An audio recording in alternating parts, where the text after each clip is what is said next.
Yeah.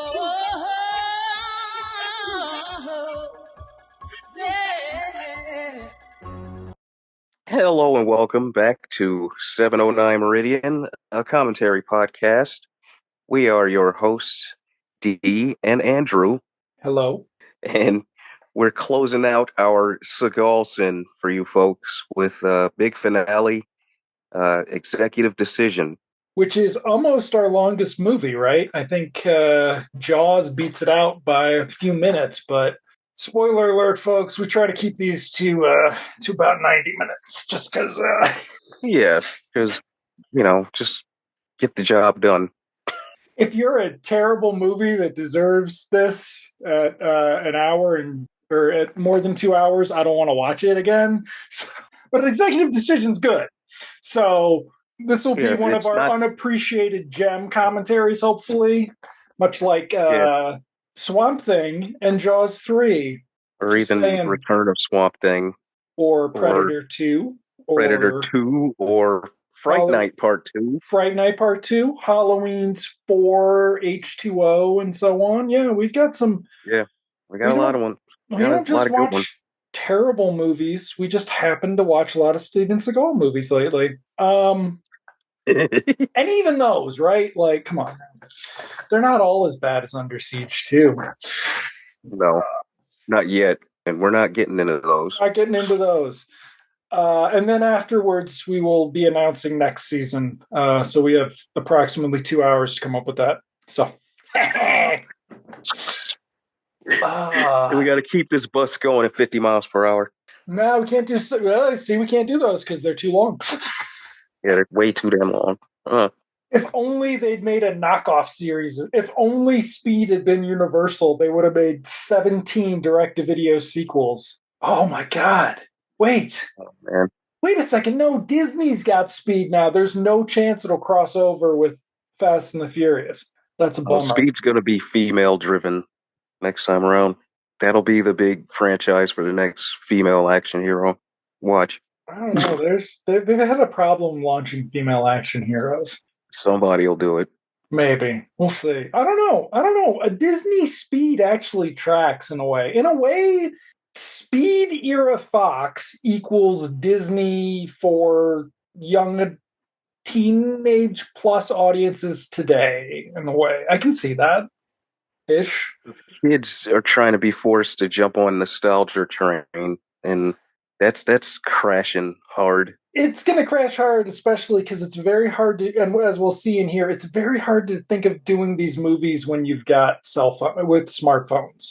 Basically, most types of movies, and also 9/11, most types of movies went away because of smartphones and 9/11, as we will see very much in this film. So, are you ready? Yeah, let's hook up and take off. All right. Just a spoiler, folks, we're not actually going to stop watching when Seagal's done in the movie. We will finish the movie. Okay. So, though that'd be fucking hilarious. We just stop talking the rest of the movie, but it runs.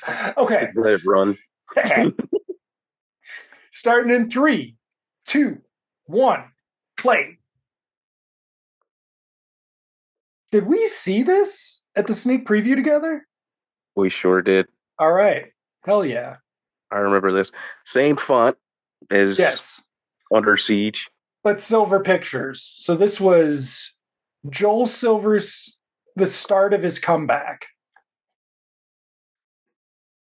Wait a second. I'm sorry. Wait, Steven Seagal's in this. Why isn't his name above the credits? I don't understand. Wait. Halle Berry's next? John Leguizamo. I think Seagal gets and. Oliver Platt. Oh, shit. Yeah, this is a good movie. That's right. Joe Moore. Oh, fuck yeah. Yeah. Dude, Sujan's fine. Very problematic, I'm sure. B.D. Wong. B.D. Wong. No, maybe not. Also, considering the plot. Len Carew, Whip Hubley, Andreas Kastulis. I mispronounced it. Mary Ellen Trainor. Fucking Marlon Maples. Thanks a lot. JT Walsh. And come on. Isn't, oh no, Tree Stay. Okay. Is his name not? Really? Hmm. Okay, so this is very, you can tell this is serious because we've got readouts on the screen. Oh, And you could Lieutenant. actually read them. What the fuck? That poster I sent you said his name was Thayer, not Travis. They What the probably fuck? changed the name. Some bootleg ass poster? Okay, so Whip Hubley was somebody in 1987, and then he sort of disappeared. Oh, Ah, there Steven we go. Seagal.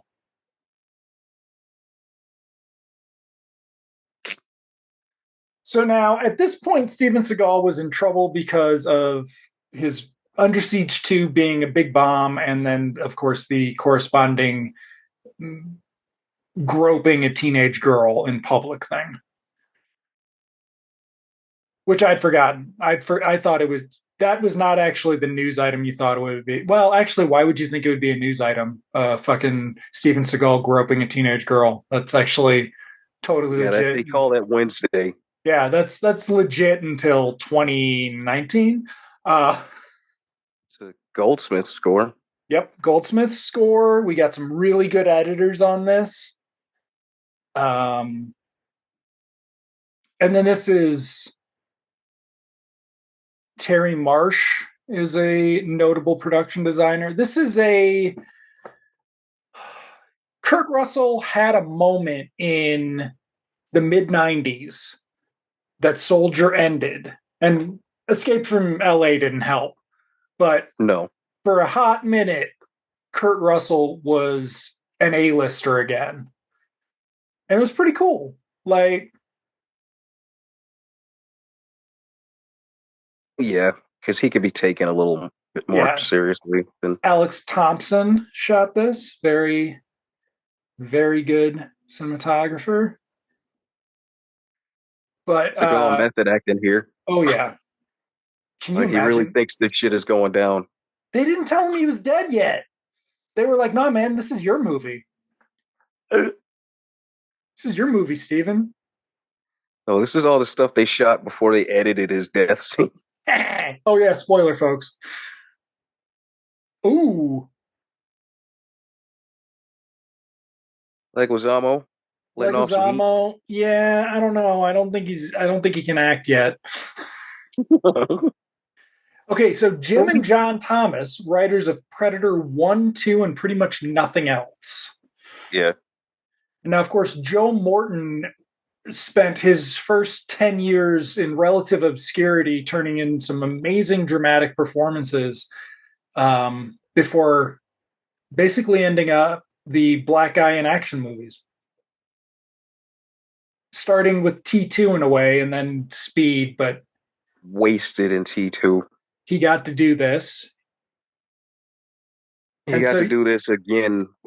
Spoiler alert, gets wasted here too. all right. So, I directed by think. Stuart Baird, who was an editor who did this, which is good, and then did other stuff, which all sucks, basically, including And Star Trek Nemesis. Kurt Russell playing Harrison Ford playing Kurt Russell. Yeah, this is a script Harrison Ford was like, no, I'm not doing this.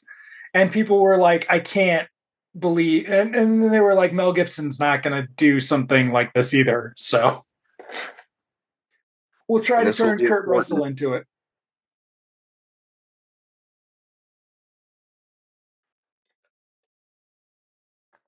This is important towards the end of the movie. Pay attention, everybody.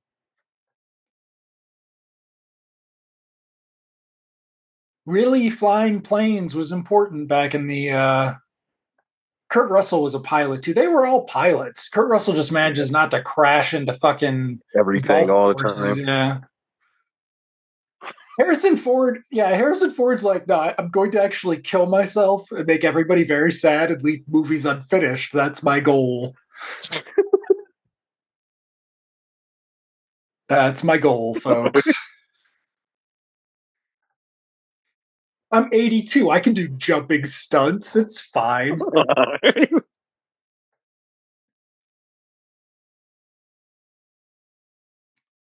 Okay, and so also in the 90s, you started having. So now Kurt Russell, of course, I think he's kept his politics very quiet in the last 8 years. But in the 90s, he was part of your Oh yeah, he was straight conservative up. boys. Yep. Yeah. And so you could still do your I'm a PhD at some conservative think tank, but the problem is that all becomes absurd in reality as reality progressed for everybody. He became more that idea became more absurd. So here we get they clearly filmed all this shit and then cut it out. So this was the opening before they were like, we're going to have Steven Seagal in it because we don't think Kurt Russell can open an action movie. I don't know if that's true, but it makes sense. No, because it Andreas looks like footage. Kastoulis, The One Arm Man. the one-armed man. So this movie is very much a Warner Brothers like studio picture of the 90s, to the point that I always thought its poster should have had the little boxes on it, the little faces Yeah, at the I'm bottom. surprised they didn't. They should have done a retro poster for it. That is like, since it is in a way, this is a throwback Yeah. to. It's kind of a disaster film. This is Delta Force done. Delta Force with a brain. Delta Force with a brain and Tom Clancy's Delta Force, maybe. Like, because this is not a Yeah, Tom Clancy adaptation, but it is very much in the Tom Clancy era. close. Yeah. Yeah. At this point, we didn't know that Harrison Ford was never coming back to Jack Ryan, for example, because this is 96, and that was still possible that he'd be back. But then the next year, right? He did. Air Force One, right? Yeah. Yeah, that was sort of the thing.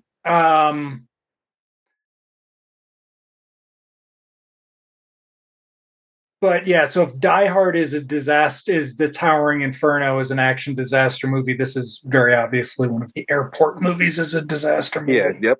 Exactly. JT Walsh. There we go. R.I.P. One of the good ones. Got And Halle Berry and Mary Ellen Trainor, Mrs. Bob as Zemeckis. always, I mean, just so in some ways, it's the Silver Pictures Silver repertoire. Pictures. Yeah. All it's missing is who? What? Uh, Al Leon, Get Grandel Bush Rand could have shown Bush, up now. Robert Davi. Was Robert Davi already Robert Davi in public too much at this point? Ooh, Uh-huh. don't do that. I'm going to be suspicious.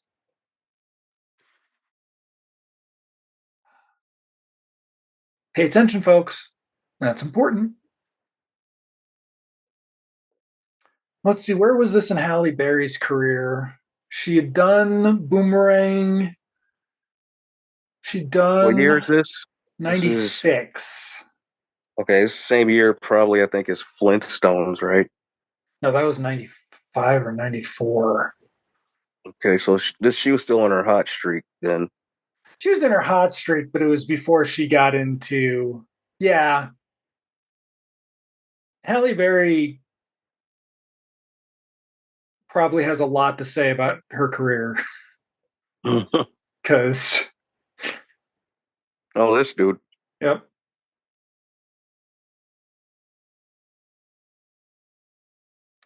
So this movie got a lot of shit at the time for portraying Muslims as terrorists. And then something happened 5 years later where every movie decided that we got to do that for 15 more years and it would be fine and nobody would talk about it. Well, it was they did it in True Lies. Yep. He And did a lot of movies. it it was even coded to Iron Man era, and then it sort of Hmm. started falling off once. Uh, as we record this season of 709 Meridian, Twitter's falling apart. But at its peak, Twitter did let people who didn't look like its current owner speak on the internet, and they realized that Hmm. yeah, maybe not all Muslims should be portrayed like this. Of course, you had Ben Affleck and Matt Damon saying that and then getting shit for it when they should be getting shit for the other terrible things they say. Like, I didn't know Harvey Weinstein raping people was bad until I had daughters. Like, what? What, Matt Damon? You're kind of all right. So we get a nice putting together our gun here. I assume that is a what do you call it? Or no, he took it through disguise, so it's not like a Glock or whatever. Mm-mm. Was it a Glock in Die Hard 2 where Bruce Willis has to explain to Dennis Franz that they're fiberglass guns? Ooh, Oh, he took his disguise off. it's Hercule Poirot. They don't look at all suspicious walking around. The plane behind people, yeah. Oh shit, she's not gonna make it very long, is she? Is Well, she our she's gonna get first married. sympathetic death? She's our first Yeah, sympathetic death, yeah. yeah. Yeah. Ooh, I think that's it too. I think she's just they're yeah, gonna that's it. find her dead. Yeah, because Hallie's gonna have a moment. Looks like they got some help putting shit on the plane there. Look at this. Nobody's. Nope. Nobody's paying attention. I mean, to be fair, it was 1996. If Yeah, they'd been white guys, they could have just taken the guns on the plane. Like they could have had their rifles just all the way out. over their fucking shoulders and shit. Like,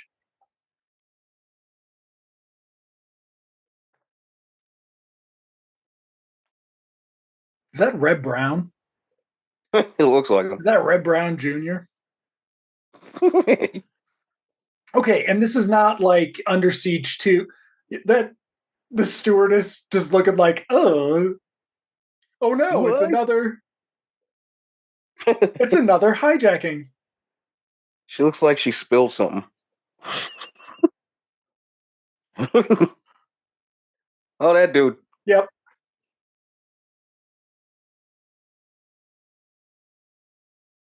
Yeah, it's not gonna happen, Captain. We gotta hide our Marla identity. Yep. Marla doing getting some hit. acting. She's actually not bad in this at all, even though she No. clearly got it as a favor. Yeah.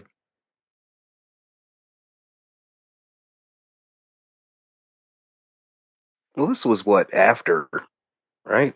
Yeah. This was after she was got rid of him, No, no. or this was while she was still hitched to Yeah. him. Okay, yeah. Yeah. Disappointment. A lot of women out there should kill their husbands, just saying. Continuing on. Now we're establishing that Kurt Russell is going to flirt with every woman he meets. So he just invited her Mhm. to hockey, I think, which will be important later.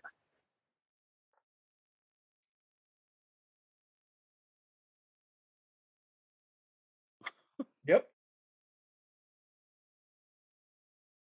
Oh, But she's quick. yeah, because when you do a plane hijacking and you have like a bunch of paperwork and procedural shit, you can like have this around, right? Like, Hmm. I wonder how long this script was kicking around for. Like, it's really tight. Like, what's Hey, what were you doing?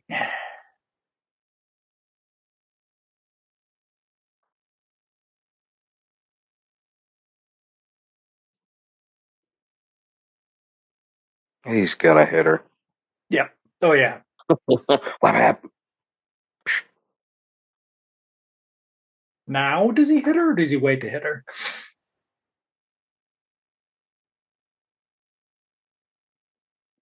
There is a part where she gets slapped up, though. Oh yeah. Like, Oh yeah. And it's him. He hits.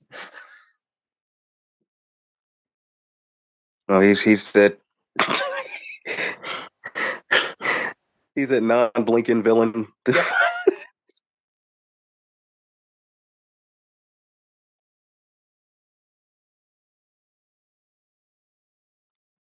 If this was any other movie, they would have put a bullet in her head, killed her just to be mean. The thing about so the poster for this doesn't have Seagal on it. Then it does. Then it doesn't. And the reality is if anybody's face ought to be on the poster with Kurt Russell's, it should be her, because Right. we're gonna have her as his proxy, like he Yep. communicates with her throughout. Like this is like a really Executive Decision is basically the best TV action movie ever made. It's just in the theater and shot Panavision, so it would pan and scan like crap. Well, though maybe not as bad as it could. It doesn't look like Baird's using everything, but They didn't ooh, didn't they follow this up with Turbulence? Turbulence was what 96 or 97? Yeah, I kind of like Turbulence. I Like, haven't seen it in a minute. I think I've only ever actually finished it once, but I'm pretty sure I was like, you know what, it's fine for what it is. Oh fuck, Uh-oh. here we go. Look at this Ooh, and guy. hey, it's Charles Hallahan Mm. from The Thing. I He's believe another guy, and he's not playing a sheriff or something. this is his thing, yeah. No fucking dude. He's not gonna. This dude. This is very much one of those character actor makes up all the cast members. Seagal's like, let's just go shoot him. Well, I mean, I'm sure Seagal's really mad at Kurt Russell's hair. Like, I'm really mad at Kurt Russell's hair. Because that's actually Kurt Russell's hair. That's actually Kurt Russell's hair. Yeah. Not that Brillo that fucking Seagal. Shit. You can see the color in there. You see that shit? Oh, yeah. Blu-ray was not made for. Oh, that's shit. It's Nicholas Pryor. Nicholas Pryor. It's that dude on the end That who's dude there, there. yeah. I've been on Law and Order 6 times as what's his face's friend. Len Carew, I remembered. Len Carew as Andy Romano as Huh. I don't know, Jack Lemmon. Or no. All we're missing is Michael Ironside, but he wasn't classy enough. In some ways, He he would have been wasn't. playing. He would have played Seagal's superior. I want you to come back. I had a boss who sat next to him on a plane once. Make sure you come back. He's like, should I see some Michael Ironside movies? I'm like, not really, no. Like, he's at his best in that one where he's way too believable as the visiting hours. Oh shit. It's way too believable in that. The Canadian slasher movies, they're always way too believable as the bad guys. That's because those movies, they always look so real back then. Yeah. What was it? It was like some in the film stock. Yeah.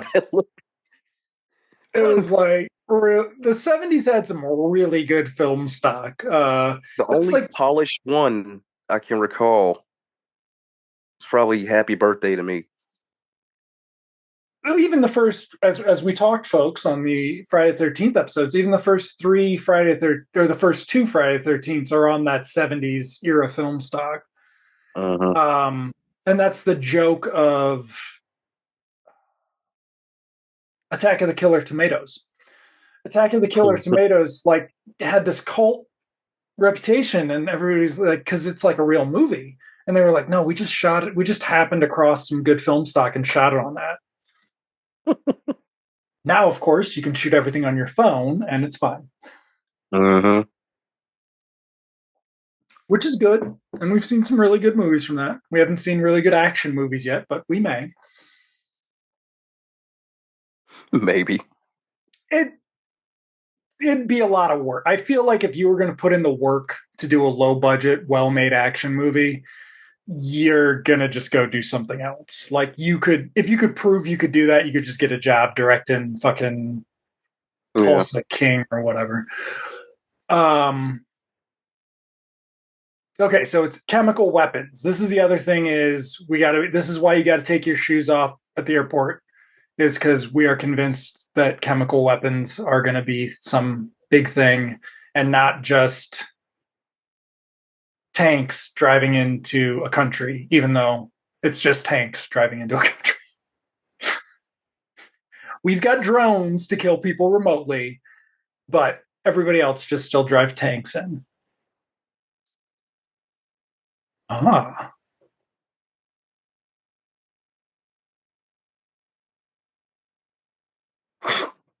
Does he blink once in this movie? Yeah, I don't think so.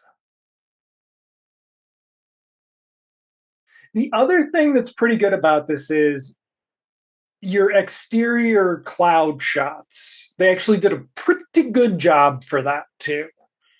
Yeah, they do got some good aerials. Yeah. Got some nice transitions because we got a bunch of good editors on it. Like, yeah, it just feels like a really polished, legit action movie that just happens to have Steven Seagal sitting in the room.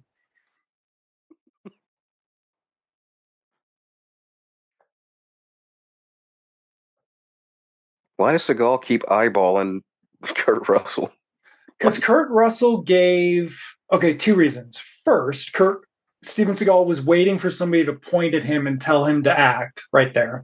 Second, Kurt Russell told him, He keeps. yeah, he's moping through the meeting. Kurt Russell gave him bad intel on that mission that we saw at the beginning instead of the guy getting kidnapped. Uh, Can you imagine what a cool cameo that would have been if it had been anybody else? Like, there we go, Oliver Platt. Robert Platt. So, Executive Decision came out in an era before the internet as anybody would know it, even a few years later, meaning there was no IMDb yet. IMDb was a series of mailing lists on Yeah, news. no matter how long they tell you they've been online. That started as mailing lists on they not even mailing lists because you subscribe to the updates eventually, but initially it was just post to Usenet. And so when we saw this, we didn't know that Oliver Platt was in it. We didn't know that Joe Morton was in it. We didn't know it was written by the fucking Predator guys. Like, it was just a delightful surprise to have all of these people in this thing at once. It's very cool. And it suggested that you see that? What? Look at Seagal's over the shoulder shot. Oh shit. He was talking to Seagal standing because the back of the hair was too clean.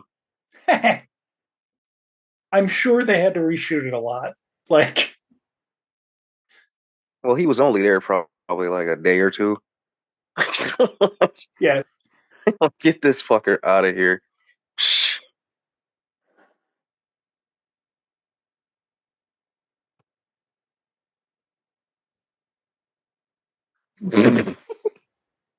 Oh God, not Tommy Lee Jones. Who could they have gotten instead? That would have been like a really cool cameo.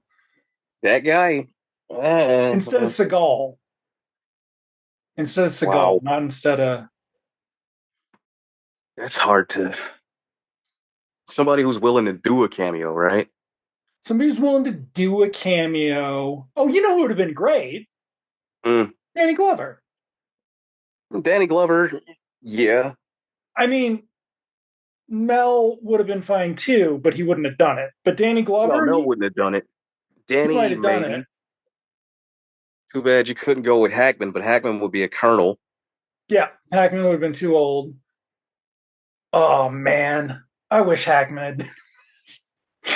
Yeah, I it feel would have like, made sense when he get when he gets taken out of the picture. You yeah, know, I feel like reality also stole at least three more good Gene Hackman movies from us. Oh, look at that belly.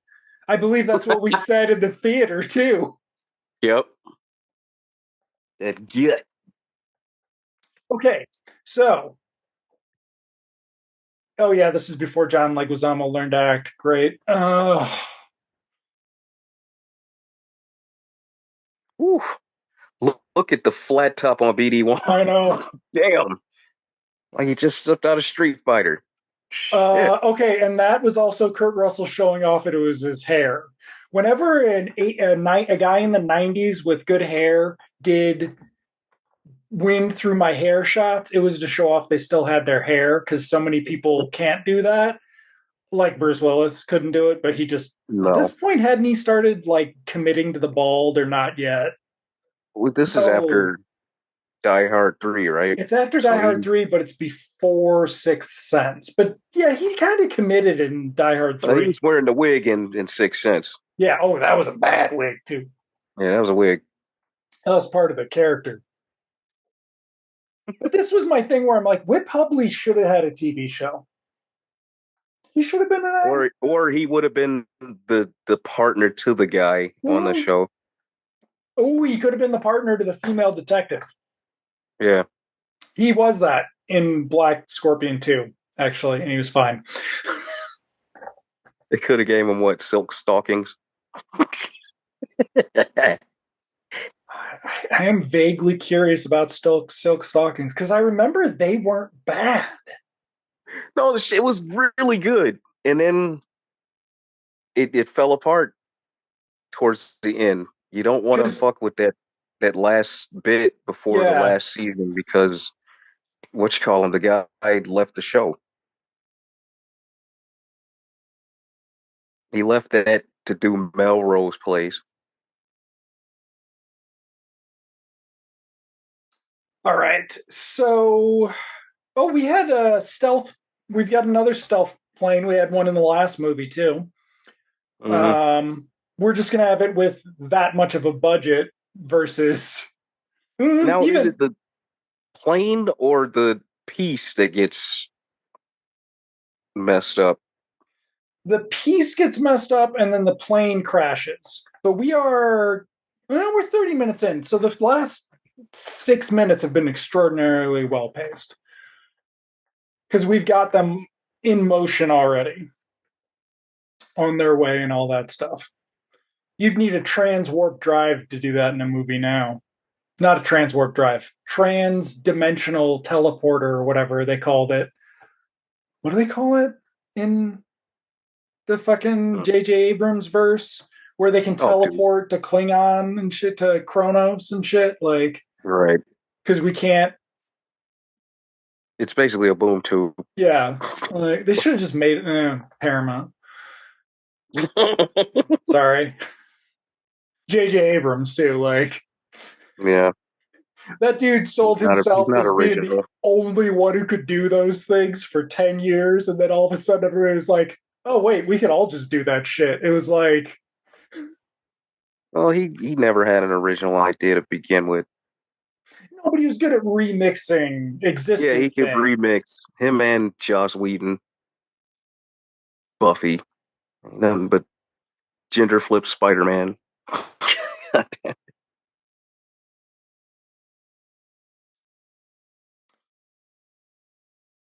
uh, Oh my God, so much exposition. It's fine. It's fine. they Okay, don't have the Joe, banter that the guys in Predator do. no. Or in Aliens or anything. They're trying for it though, right? Like, Yeah. we're trying to make you care about these guys because we're going to start picking them off very, very soon. Oh yeah, this is total. Why didn't I think of it as like a Tom Clancy? This is just this is a Tom Clancy that isn't a Tom Clancy. Mm. That Surprised that never took off. Jerry Any of those. Goldsmith movie music just sounded really familiar from another Jerry Goldsmith score.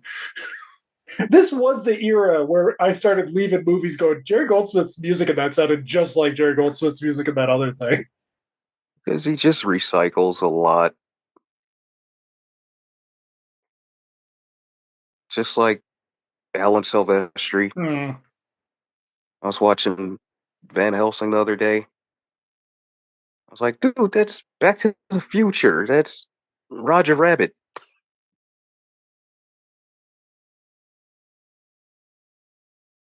What was Kurt Russell's 90s comeback? Hold on. It's hard to tell. I It's thought there really was hard like, to tell. Maybe this was it, because was this, man,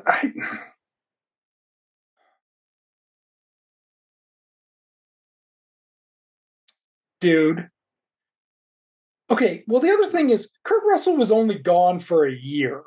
Tombstone was his comeback, and then Tombstone, yeah, Stargate. there you go. Yeah, but Backdraft was 91, and so he didn't really not have a. Well, Backdraft was him acting. That's true. That wasn't him movie That's the starring. difference. Yeah. I feel like he and Ron Howard should have done. That would have been nice. Whoops. There we go. Oh, Breakdown. I got to see Breakdown again. And Yeah. Soldier was supposed to be like, man, Soldier was going to lead to the Dark Knight Returns. Remember that shit? Soldier was going to be this big ass hit. I remember seeing that, and I'm like, I'm the only one in this fucking movie theater. I think we're in trouble.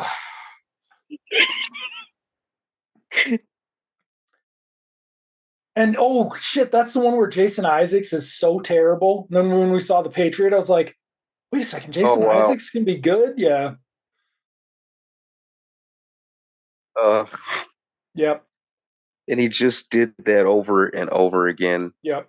And then Uh, The Patriot somehow he broke through. yeah. I might watch that.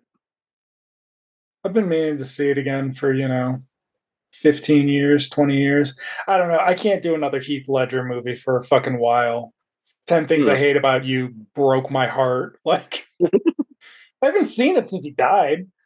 And I was Hmm. just like, oh shit, I forgot he was this charming. I know they keep playing Save the Last Dance on Pluto. I mean, Julia MTV Stiles. Films. MTV Films. Uh, That's the way it's going to be. the Seagal hath spoken. Mm-hmm. Oliver Platt at this point had done his breakthrough was kind of Three Musketeers. Oh wow. Yeah, Forgot about that one. How many fucking times have they done Three Musketeers, man? probably in English, they've probably done it 7 or 8. And then throwing in Yeah, French, they've done there's it that new one. That new one coming 30. out. There's another new one. New. I never saw the There's a new. Paul W.S. Anderson one. No, there's a new French one I think coming. Okay. There was an English show that I think was supposed to be all right, Hmm. but I don't know. I might watch the what are those? The Richard Lester ones? Yeah, first one's good. I haven't seen the second Yeah, one in I remember ages. the first one being good. I swear the last time I really liked Four Musketeers, but when I say that, I mean 4 years ago. But then they did Ugh. another one Yep. later on. They did the reunion one that killed the actor. It was a kill Mm. the actor movie, and that's why Richard Lester retired. Also, because people had realized that Richard Lester didn't make good movies.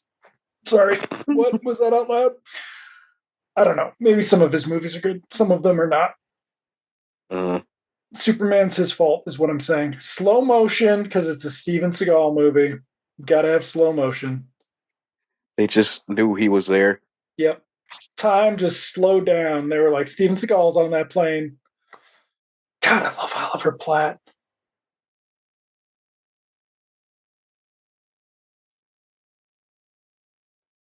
Look at it. Oh, more slow motion, but also reflection when we have computer graphics, which is, a big development for the year 1995. Oh, shit. Oh, silly ass shot. Oh man. But this was 90. So even by 96, doing I know this, it's a Unix system, had sort of faded out because they did Disclosure, also, I believe, with Oliver Platt. Oh, Michael Douglas as as Steven Seagal would have been a very Warner Brothers thing for this. Yeah, but he's not. No, well, I mean, it works. It goes in the darkness, but for something like yeah, this, no, it wouldn't have. That show he did, you should check that out. The one huh? Kaminsky Method. Oh, It's retro, but it's a sitcom, so it's fine. But it's all right. Like hmm. it's got some really good perform. Alan Arkin's in the first two seasons. He's fucking great. It's very retro, but it's like it's solid. Hmm. Okay. So was this the first movie where they do this umbilical thing, or had there been something else at this point? Because this got to be a trope. I think this is it. They do it in Air Force One, too, though, right? Or no? No, because in Air Force One, um they try sending him out on the pod. He escaped from New York Pod. Yeah, and then he stays on the plane. Was there a space movie that had done this at this point? I think it was a space movie that did this. Yeah. But this is kind of the thing that they don't make. You can't. They don't make anymore because when you shoot on a bunch of CGI backdrops, it's all about the money shots from the. It's about integrating the cast into money shots from disaster movies, which you couldn't do at the time because you couldn't add those things together. Yeah, what is the movie this was in? What space was it in? Well, they did it at the beginning of Aliens, but there must have been something else. There was something else they did it in where it did same shit like this happened. Yeah,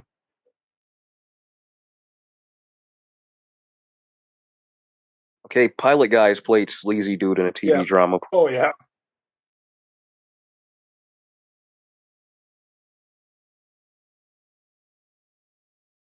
Wow.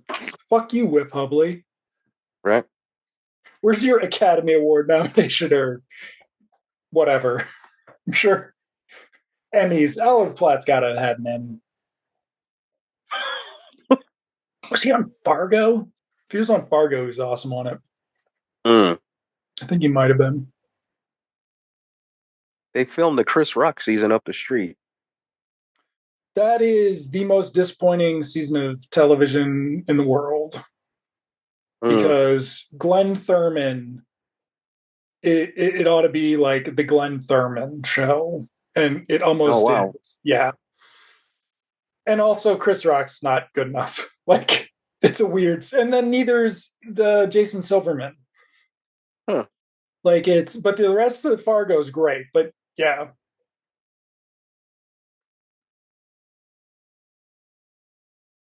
no.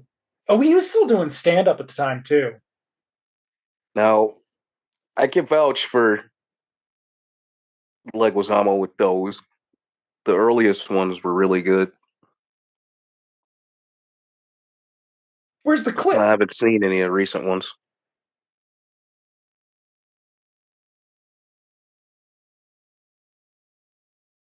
Oh man, was his worst performance Spawn? Oh god. Well, it might be if you don't consider the pest. I shan't. I shan't consider the pest. Oh God, that yeah, we could just do it.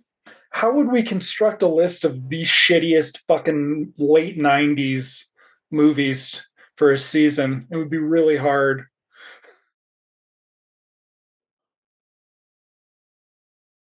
How old was BD Wong at this point? Like 24? Like shit. He had been 30s by here.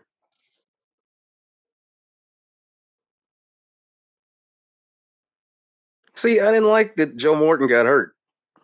No. Well, no. Well, it's also he can do it's also they can have a body down. I mean, that's kind of the thing about this is when we talk about how I thought Seagal died in the first 15 minutes. Holy shit. He's only like in it for 15 minutes, but it's going to take. No, it's because you get Joe Morton incapacitated. You've got one less body to worry about moving around once the actual movie starts. Because the movie hasn't fucking started yet, right? Like, this isn't the movie. Uh-uh. But to me, Executive it's like decision as the longest I'd first act. rather I'd rather Joe Morton had kind of taken up what Seagal was supposed to do, Well, rather than let yeah, little Leguizamo run his mouth, because that's what's about to that's happen. yeah, and that's kind of what the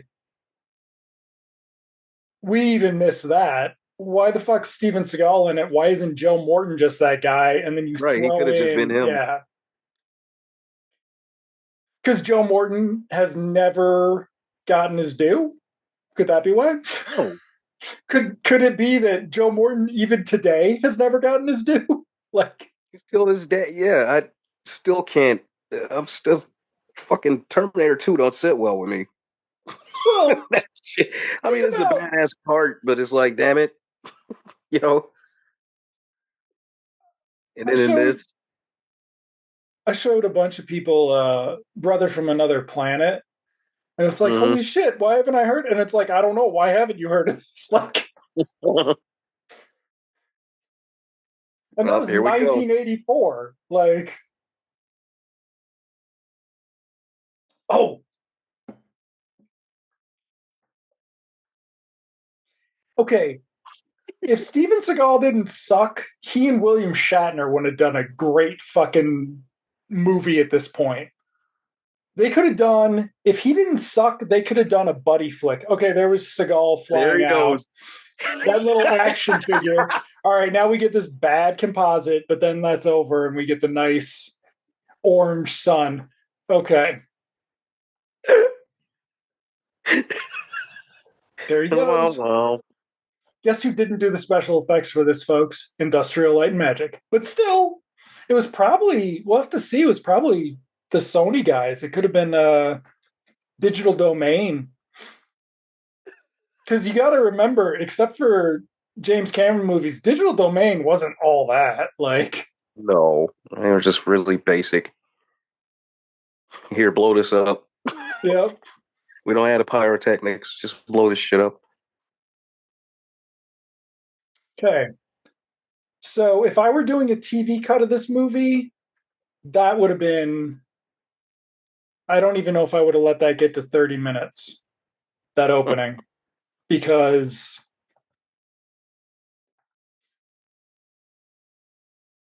Well, when USA plays this, it's at least 3 hours.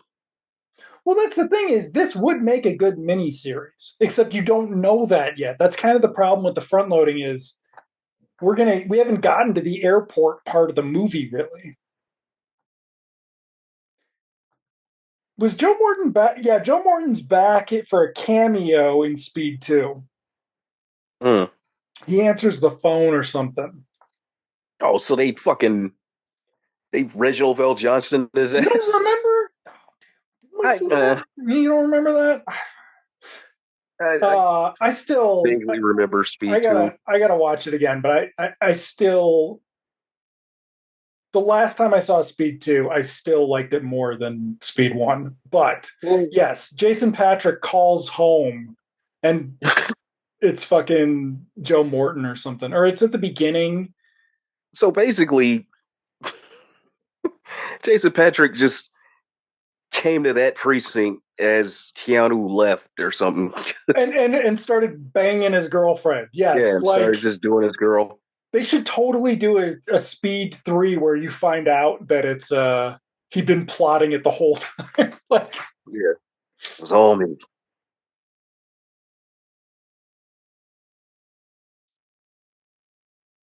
what the fuck's going on? Because Passenger 57, he's only on the plane for a little while, right? Like, Yeah, then they take it to the ground, and then like the yeah, finale is him back on the plane but this is really your first Die Hard on a plane since on an what? actual plane. Yeah. Mixed with the Tom Clancy. Like, it's too early, but it's establishing that you can sort of do different, you can mix whole different genres that are all still in the same, or subgenres can cross over pretty well. Hmm. Oh, that was like was almost badass shot. Huh? Oh, yeah. Oh, yeah. There's a guy on the floor. I'm sure somebody gives him shit about that badass shot now.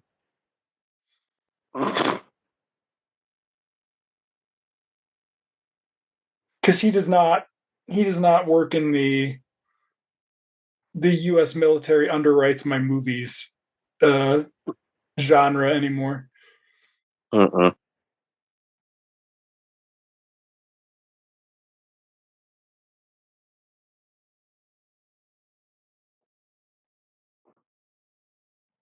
I tried out for Dan Connor and I didn't get it. It's a bummer. Right.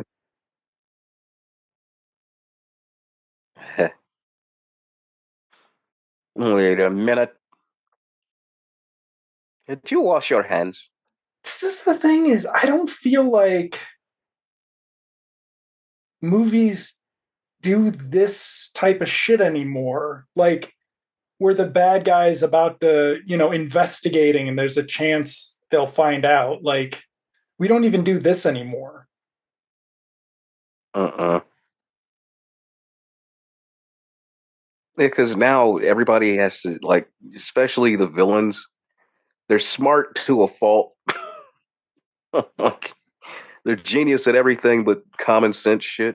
Well, on the other hand, how much trouble would it have been to send somebody down there to fucking look? Like, who gives a Yeah. shit? Like, He has like 50 dudes on the damn right? plane Like, to begin with. What type of terrorists are you guys? You fools got opening night jitters, huh?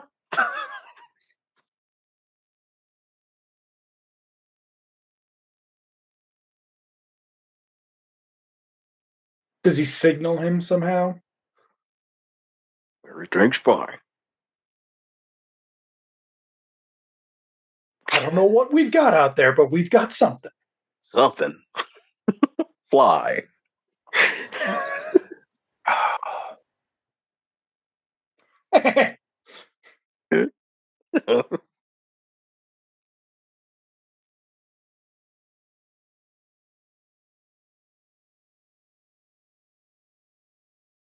That's what it is. He does the mouth thing instead of acting. That's what always pissed me off about this Yeah, era. he talks with his teeth. Yeah, that's how he. Yeah,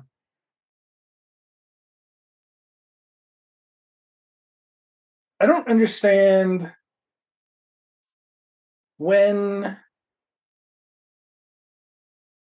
acting coaches told people to stop trying to play shit up like that and just act. Yeah. It could have been nerves too. Like a lot of stand-up comics didn't actually like acting. Yeah, but he's more of a, you know, one man theatrical, Yeah, it's not yeah. just He's not just a stand-up comedy. comic, but he's a Yeah. He's of the theater.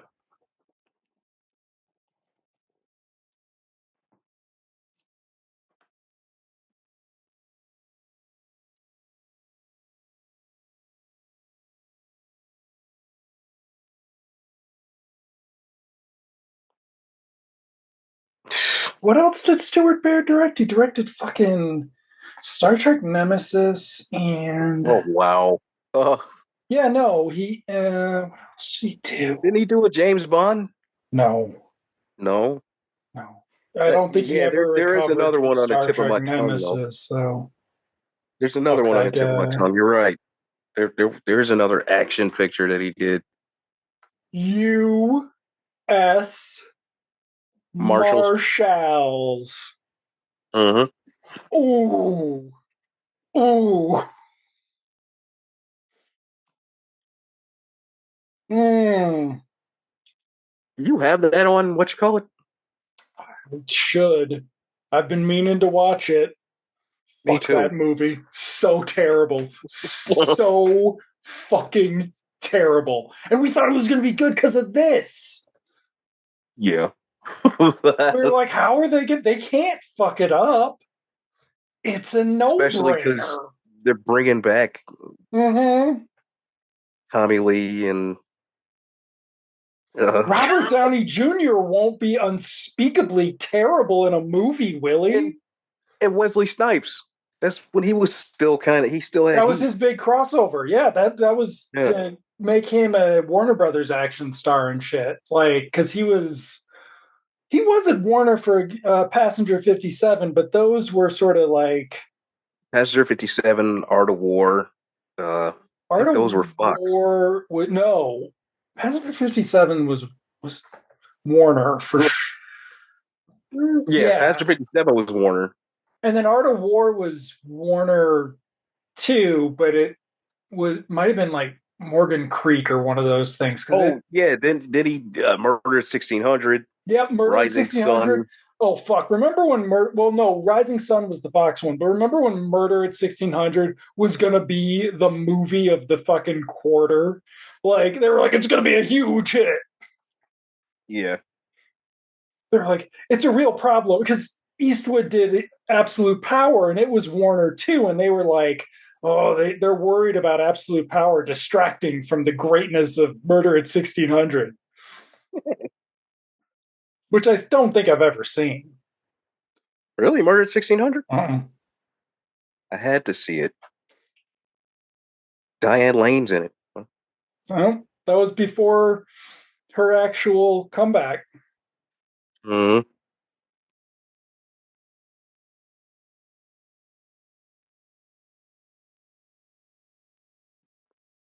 Which reminds me, there has to be a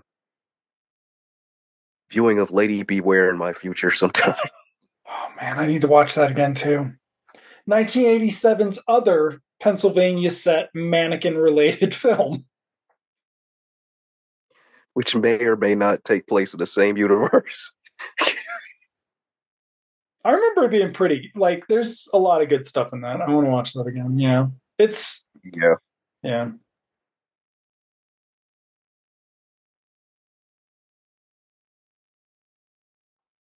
I mean, yeah, you can't do this now. You don't have a set that big. Like Uh-uh. You have to redress some shit.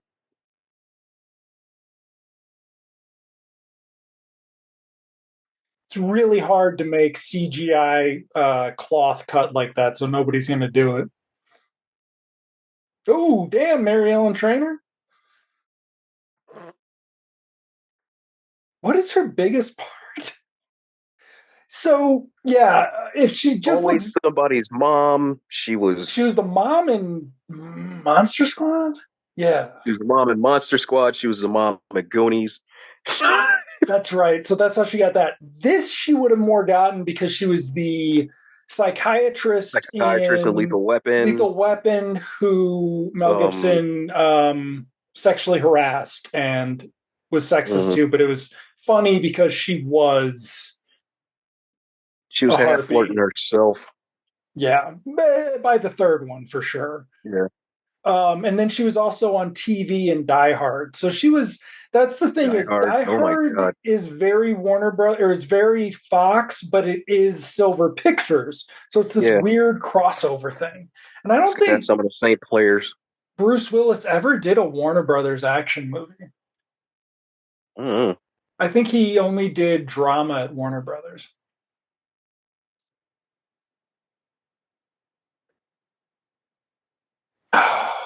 Poor Bruce Willis. Getting sick is the best part of his legacy. Like, he didn't become a hack. He got really sick and was exploited by really shitty guys who were friends with Steven Seagal. And he's still making shit, isn't he? No, Like, he's done, but they've got 20 more to release. fuck.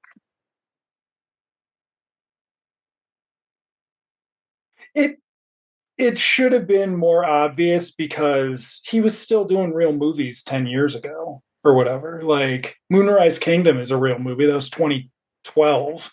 And then all of a sudden, Yeah, I haven't seen that one either. it's all right. It's not great. He's You know, it good was now. on the other night though. Beautiful Girls was on the other night. Some of that ages awkwardly, Yeah, it's really it aged and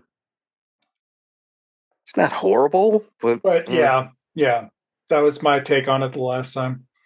yeah. I was I just got a TV tracking app and I was adding shit to it to watch and I was going through shit. What's her name? Hmm. Voices on Boondocks. Regina King. Regina King. I was going through her Yeah. stuff and I was like, oh yeah, American Crime. I got to add that. I never watched that anthology show. And so the preview picture of it is Felicity Huffman and Timothy Hutton sitting at a table together, and I'm like, wow, that didn't age well. Those two, like, oh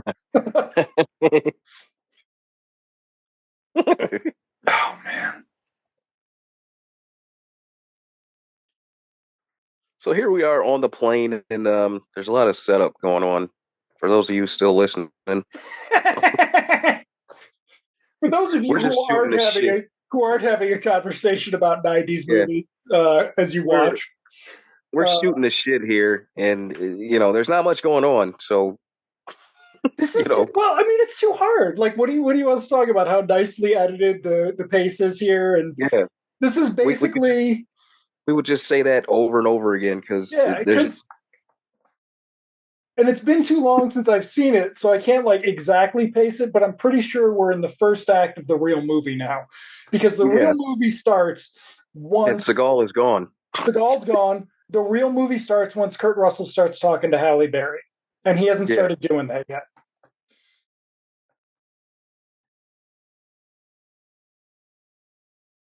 Or okay, we're getting there though, because he's this. I think this is when he first sees her.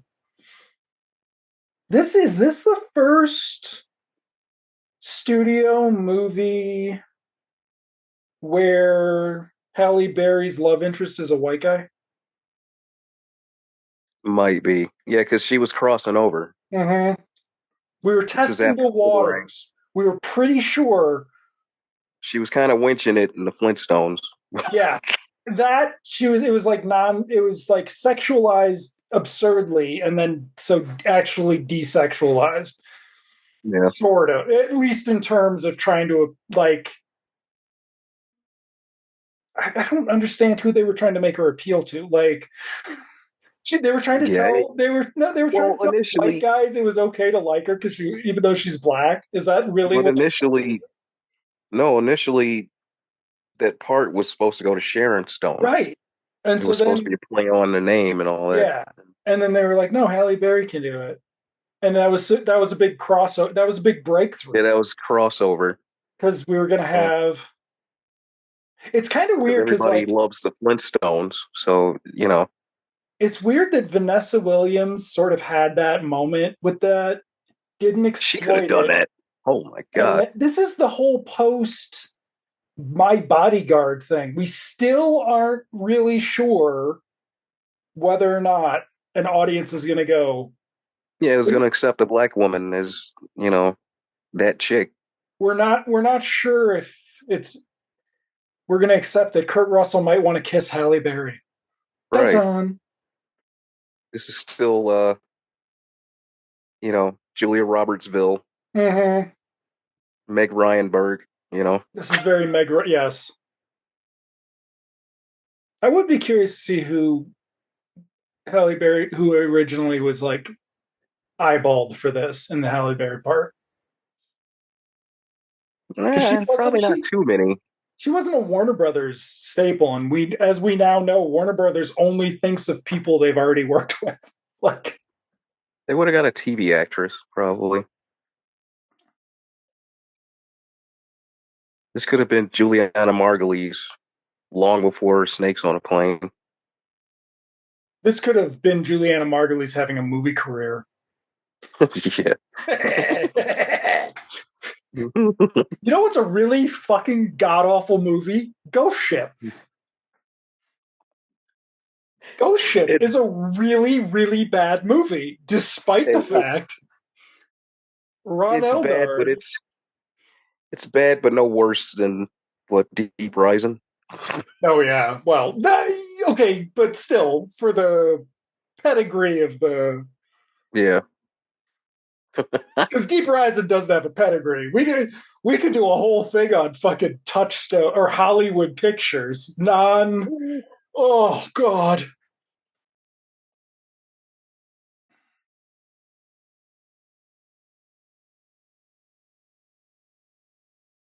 Good old JT Walsh, JT Walsh. man. God, he was a great prick. Yeah, Just yeah. the I mean, best asshole ever.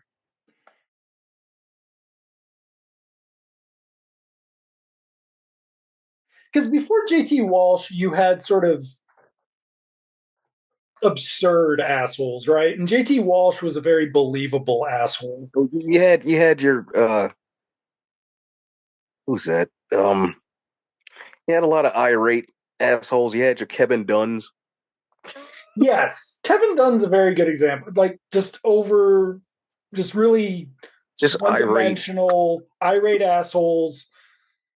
And they don't think. That is what's really actually very good about this movie is all these people are thinking about the things that they're about to do. Or William Atherton, who was Yeah, just poor William Atherton, yeah, fucking great actor who yeah, became, he is. Who had to be that guy? but wasn't willing to do it for Mallrats, but did it for Biodome. Yeah.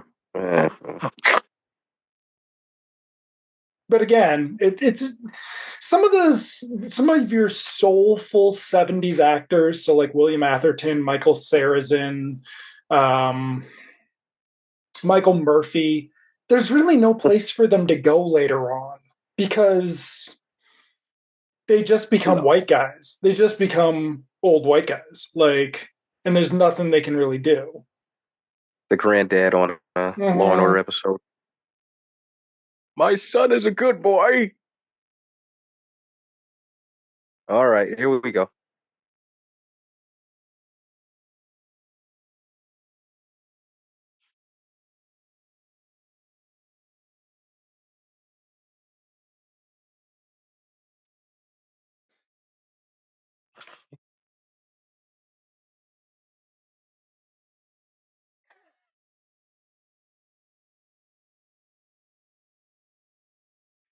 I feel like this was one of her most sympathetic performances at this point. What else had she done? Because I mean, she's bad in Flintstones. I mean, Flintstones is a piece of shit, but Flintstones is just, uh, hold on, I let's. thought I thought they were all right. I don't. The movie, just the script failed them in that one. I don't. I just remember whenever I saw it, I was like, all right, fuck this. And Let's. Rosie O'Donnell is in it. So how do you not get a hot Betty? I mean, she didn't have to be hotter than what Elizabeth Perkins, but damn. That was when they were trying to do that too. They were trying to. Oh. Okay, so our career of Halle Berry. Strictly Business. That's right. I forgot. She's not in Mo Money. Someone else is in Mo Oh, that's Money. Stacey Dash in Mo Money. Yes. Okay. So Last Boy Scout, right? And that was Bruce Willis at Warner Brothers, and it was a huge fucking failure. So I think that was the end of Bruce Willis trying to do a Warner action movie. Mm. She did Knots Landing. Well, Boomerang set it off. Boomerang set it off in '92. Then she did Queen. She did Fatherhood, which I think was delayed, and that was a fucking Hollywood picture. But that was where the first discussion came up of whether or not Patrick Swayze could have a romance with uh, Halle Berry. The Program, which I Oh, that's forgot right. she was in, yeah. Losing Isaiah, which was supposed to be That was supposed to be Oscar her bait. acting. Yeah, Yeah. and that did not go well for who did it go well for? Like Sam Jackson's wife, who basically never got to do anything else. Who played the mother in that? Jessica Lange, right? Yeah. Yeah, Okay. this was a really weird, like, I don't think anybody probably talks about that movie very much. No, no. It got a lot of airing on cable, though. Jesus. Like, yeah, Ugh. you really don't want to talk about that movie very much. Oh man, no. And then she did Rich Man's Wife for Hollywood Pictures, probably. Race the Sun, where she didn't Oh, have a that love one. interest. It No. was Jim Belushi as the non love interest. Bulworth kind of was starting the comeback, and then Why Do Fools Fall in Love? But X Men and of Hmm. anybody in X Men, it was she actually, I mean, she didn't become a huge, Well, she was put in X-Men because, they needed another name in it. yeah. And I mean, because she won an Oscar in '01 and was not able to turn that into anything. No, no, that was part of the curse. Wow. She didn't even do another Oscar bait Kurt movie. Russell looks so much like Han Solo with that vest on right Oh, there. damn, he does, God doesn't he? damn. Shit. If only Kurt Russell, if only. Was Perfect Stranger. See, look at that. Chewie, get down here. Did she make two movies with Bruce Willis? Or just the one? I think she did make another movie with Bruce Willis. Well, there's Rich Man's Wife. Who's the bad guy in Rich Man's Wife? Peter Green is in one of those. Jesus. Peter Green's in Rich Man's Wife because it's Okay, a that might fucking be the one. Hollywood picture. Oh, Charles Hallahan's in it too. It's terrible. That's all Oh, I remember. oh, Frankie Faison's a detective in it. Mm, mm. She had a long string of really shit movies, man. Oh yeah, It's the one she did with Robert Downey where he broke her arm or some shit. Yeah.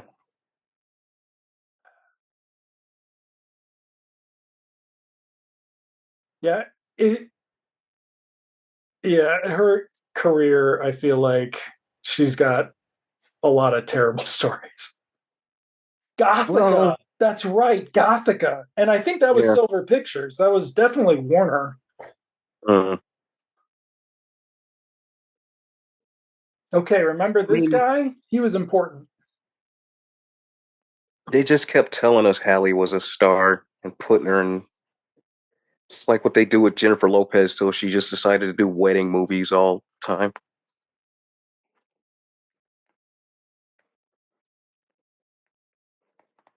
I don't know. They still managed to get Halle an Oscar before they got Sandra Bullock one. So Yeah. that's kind of amazing because they busted ass on Sandra Bullock for so long. Yeah, they tried with her. So long.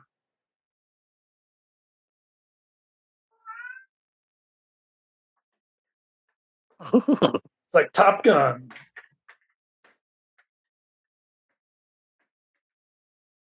It's the USS Flag. G.I. Joe.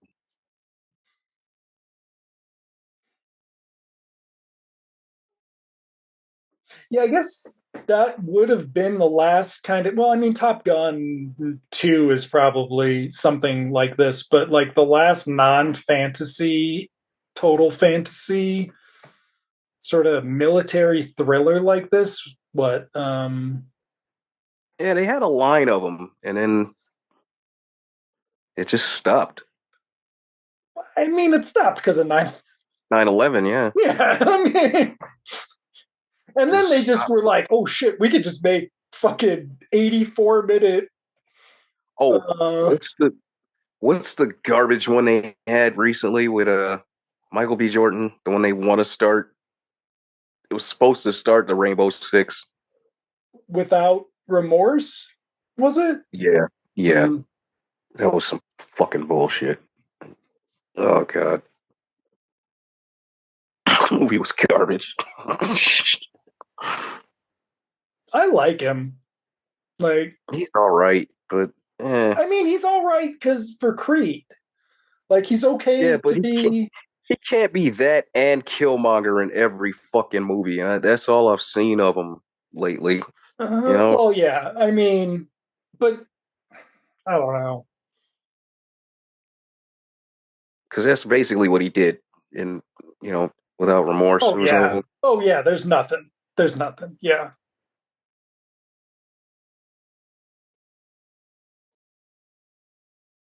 But as long we as can do it, you guys. if he just wants to be the new Sylvester Stallone, that's fine.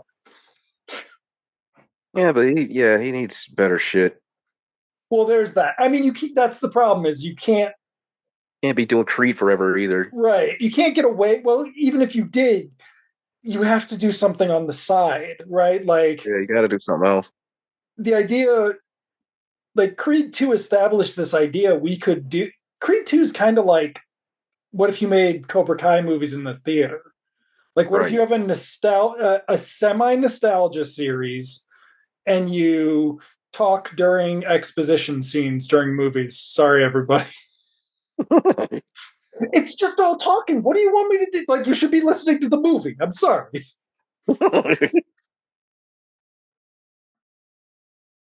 Whatever BD Wong Kurt said is, Solo over here. Look at him. but yeah, no.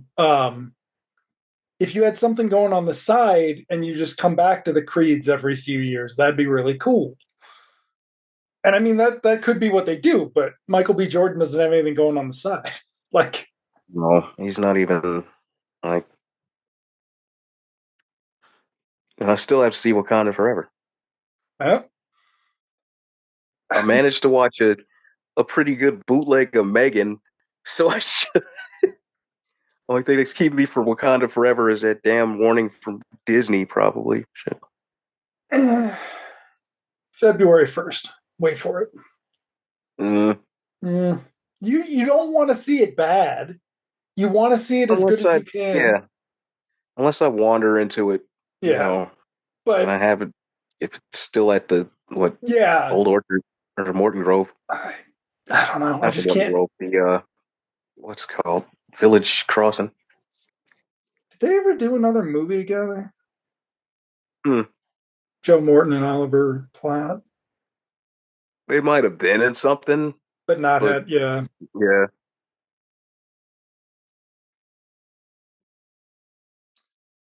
All right, everybody. We're about to have a big action scene, right? That is kind of the thing. Because, I mean, now we have action sequences every 11 minutes in a movie. You can like time them or whatever. exactly. Um, And but that's like exactly what the Glass Onion was like. anticipating the action scene, like waiting for something to happen, is a lost art. And it's weird that it's a lost art.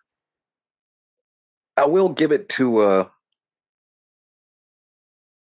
Tom Cruise though.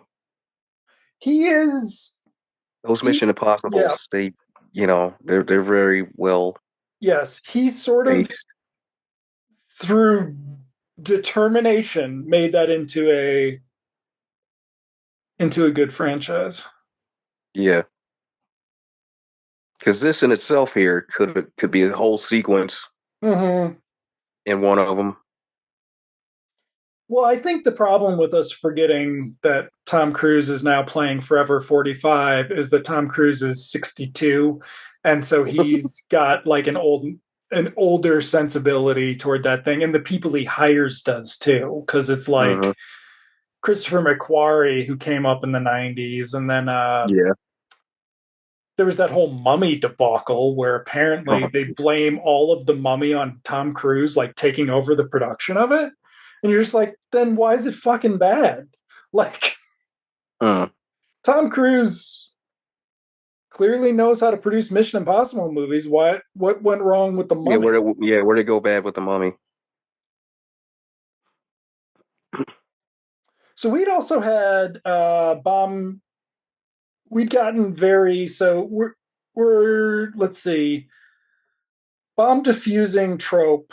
We're post Speed One, right? We're post Die Hard 3 at this point, which has a huge sequence of it. And it had already been a trope by 92 in Lethal Weapon 3. So it's like, what's cool about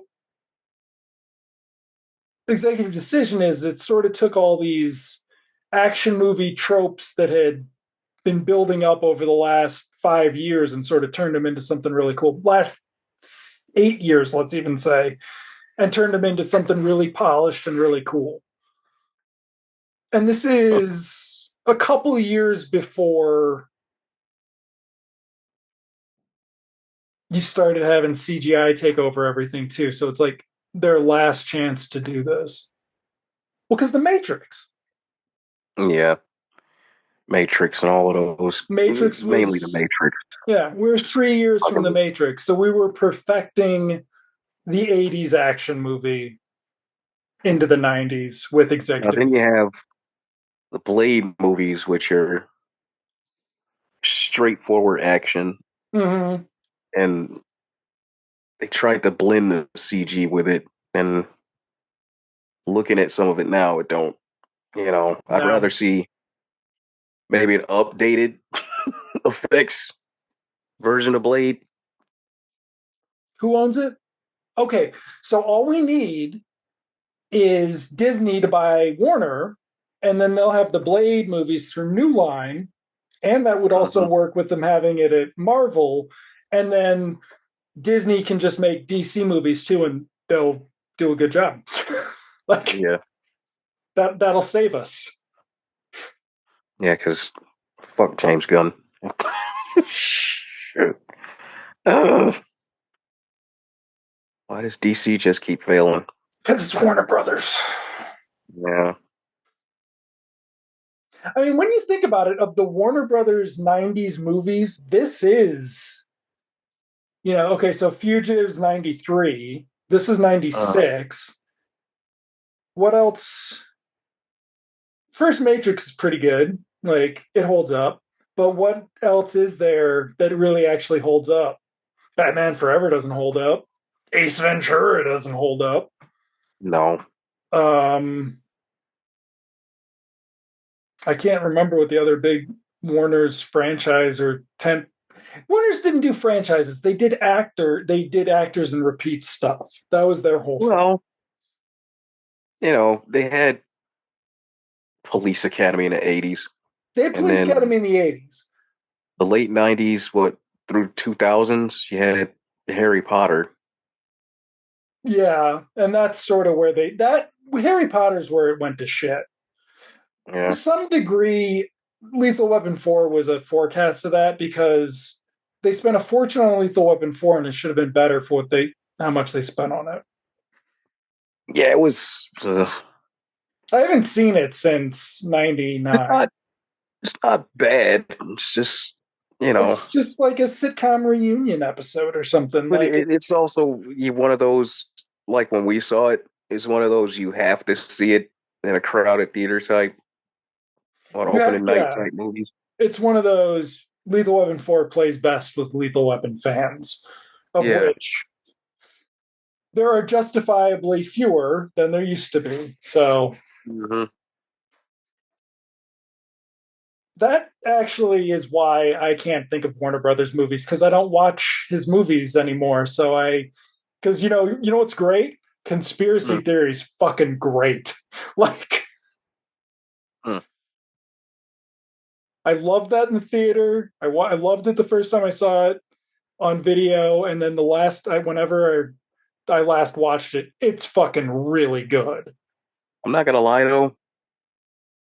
I think I like the regular payback Oh yeah, no. better Well, than the that's director's cut. I didn't bring it up because it was Paramount, but no, yeah. The director's cut of Payback was that was another one of those things. Is he knows how to make movies, so why? Unfortunately, and so why doesn't he?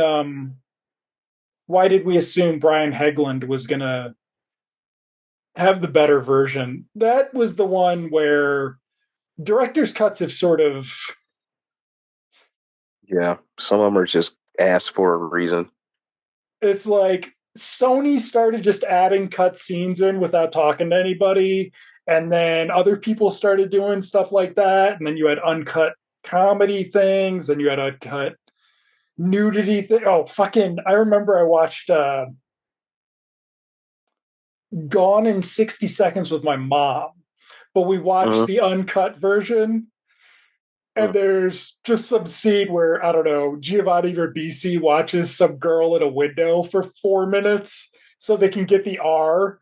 And I'm like, what the fuck? Yeah, yeah. There is a lot of that just Yeah. cut material that they throw back in there, and it's nothing that they did It's, that with fucking New Line did that shit with oh, yeah. Menace to Society. They called it the director's cut, and all they did was put like 5 more seconds of some shit in there. That's a little bit different. No, Menace to Society is a little bit different because wasn't that originally Hollywood or something? I thought that was No, it's New Line. Touchstone. It was New Line? Yeah, because New Line was the hood. I thought that was the different one. Oh no, Dead Presidents. Dead Presidents was That Hollywood. Presidents was Or Hollywood. okay, so the deal with that is, and I actually know this for some reason, but the deal with all the director's cuts of your Hollywood motion and touchstone movies like Dead Presidents is because Disney can't release anything on home video that doesn't have an MPA rating. Oh, that's Director's right. cuts, they don't run them through, so they all get licensed out. So, like, that's why it's hard to come by those things. That's why you can't find They never released a director's cut of Ransom on DVD or Blu-ray, even though it changes the movie and turns it into this great. I mean, I haven't seen the first one in a while, but Mm. oh fuck, I haven't seen the first one in that's why. But great Delroy Lindo. But yeah, they can't release it because Image Entertainment released the Laserdisc, not Disney Home Video. Uh, 90s trivia, folks. This is what happens when we get a 2 hour good movie. Like, what do you want? We're free associating. Lens flare. Pre J.J. Abrams lens flare. yeah, before he just overused the shit. Oh, it would have been a real lens flare too. What do we think?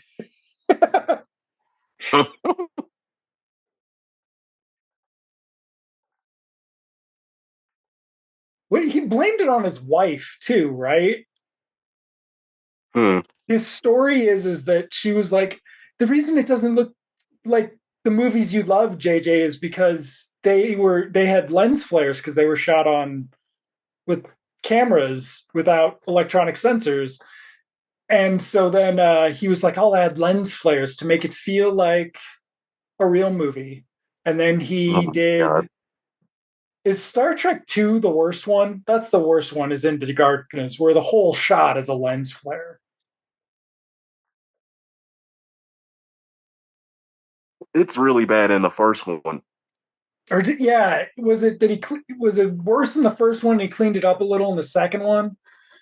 Like the scene, anything like from the start with the battle between like Oh yeah, you just Kirk, the ship and Kirk being born and all that. Oh Jesus. Oh yeah, he just used it as his fucking Star Wars wipe. Like that was just a transition thing. Like every fucking thing back and forth. Uh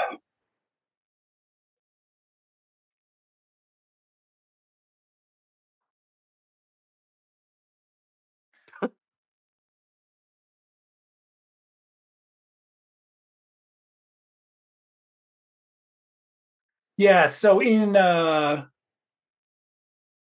Roger Ebert's review of Jackie Brown, he mentions that it's been ages since he's seen anybody pause and think on screen.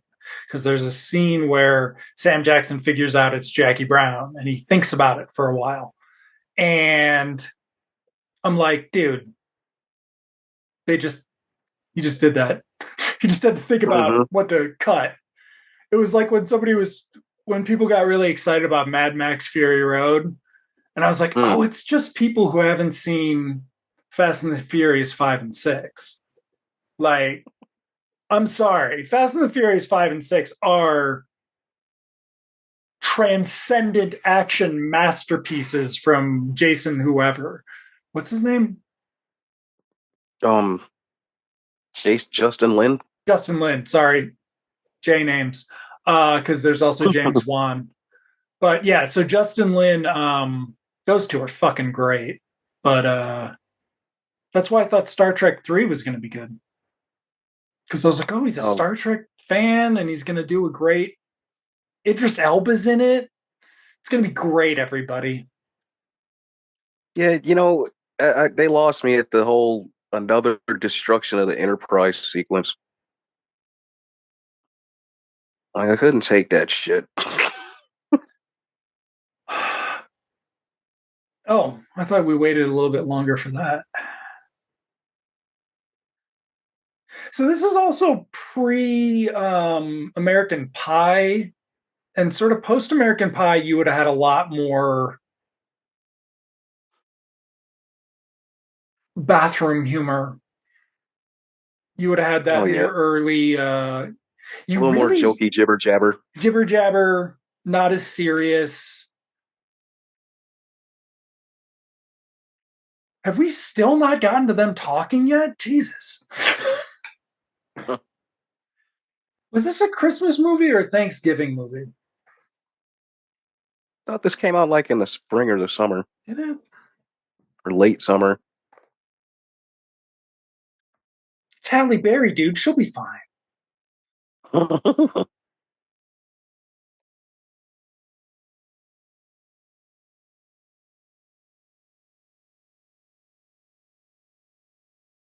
March 15. Yeah, it was a spring release.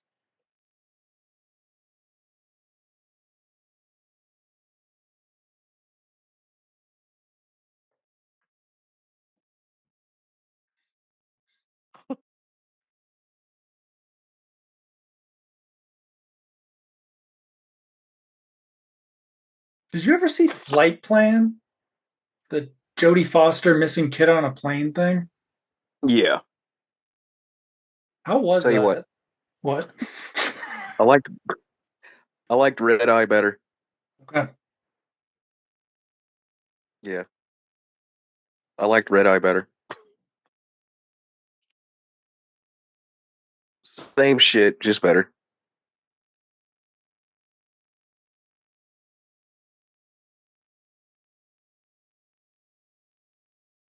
You know, yeah.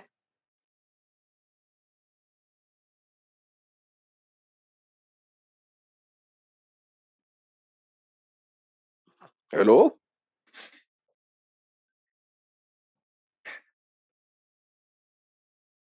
At least they didn't have like Joe Morton in pain and him hearing it. Right. Oh god.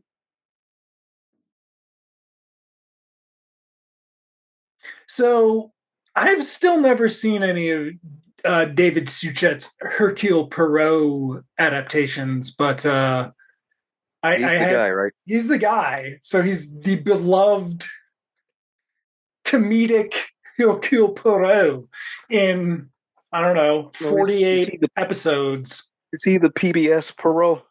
Yeah.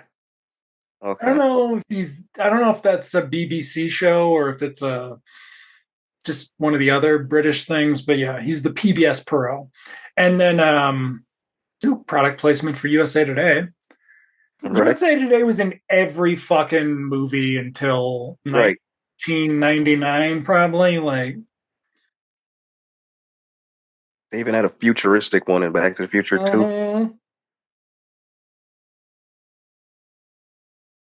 I mean, it is basically like just going to CNN.com, only it was a newspaper that Mhm. was everywhere before the internet.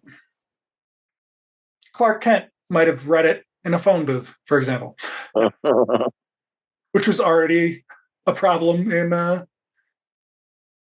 Well, Clark, he worked for the Daily Planet, but he was a Daily 78. Star reader. He subscribed to the Daily Star. So she just told the air marshal that the Got some army soldiers, got some real boys on the soldiers on plane. the plane.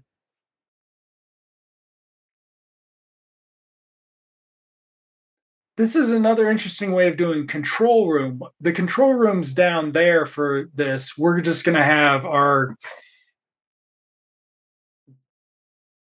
dads who embezzled and got their secretaries pregnant on Beverly Hills 90210 argue about it up in the Yeah. control room where it can be quiet. I remember it's really like sometimes seeing how the younger generation sees movies and stuff is really cool.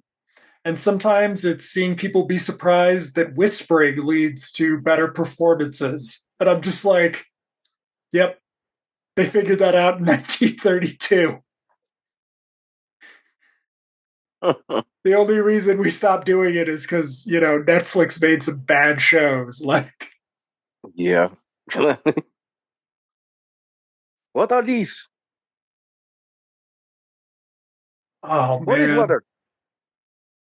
Okay, we haven't gotten that much better. I guess the Jack Ryan TV show is probably just this problematic these days. Yeah, they just foot soldiers it.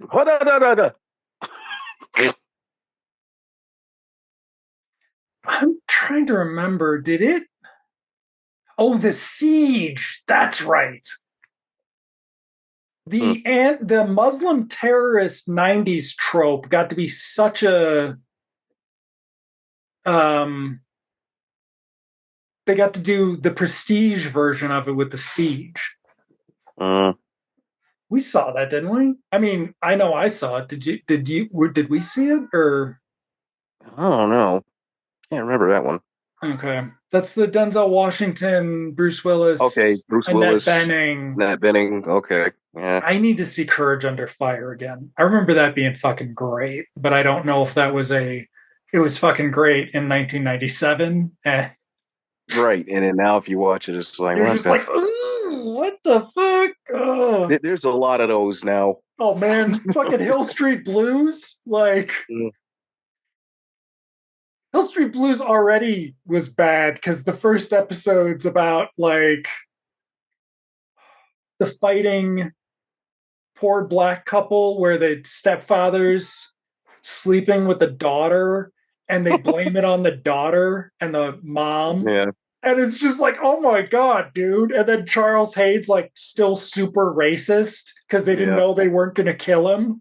Well, Like, see, yeah, that's why you gotta like something like Hill Street. You gotta watch it a certain way. Like, yeah, yeah, you gotta take it for a relic of its time you because gotta, that's what it yeah, really. it is. And it's just like, They don't rerun it, so it's like yeah, like the last time I saw Hill Street, it was still playing like in the middle of the night on Channel 9 or something because they needed airtime for something. I got the fucking box. I'd love to do, I mean, like, because MASH has really got a lot of sexism issues, but but it's making fun of it having sexism issues, sort of like Seth Mm, MacFarlane does with being a racist. And so you can at least watch it that way. But like, yeah, Hill Street, it's too straight. It's like, Yeah. it's like a Law and Order shit.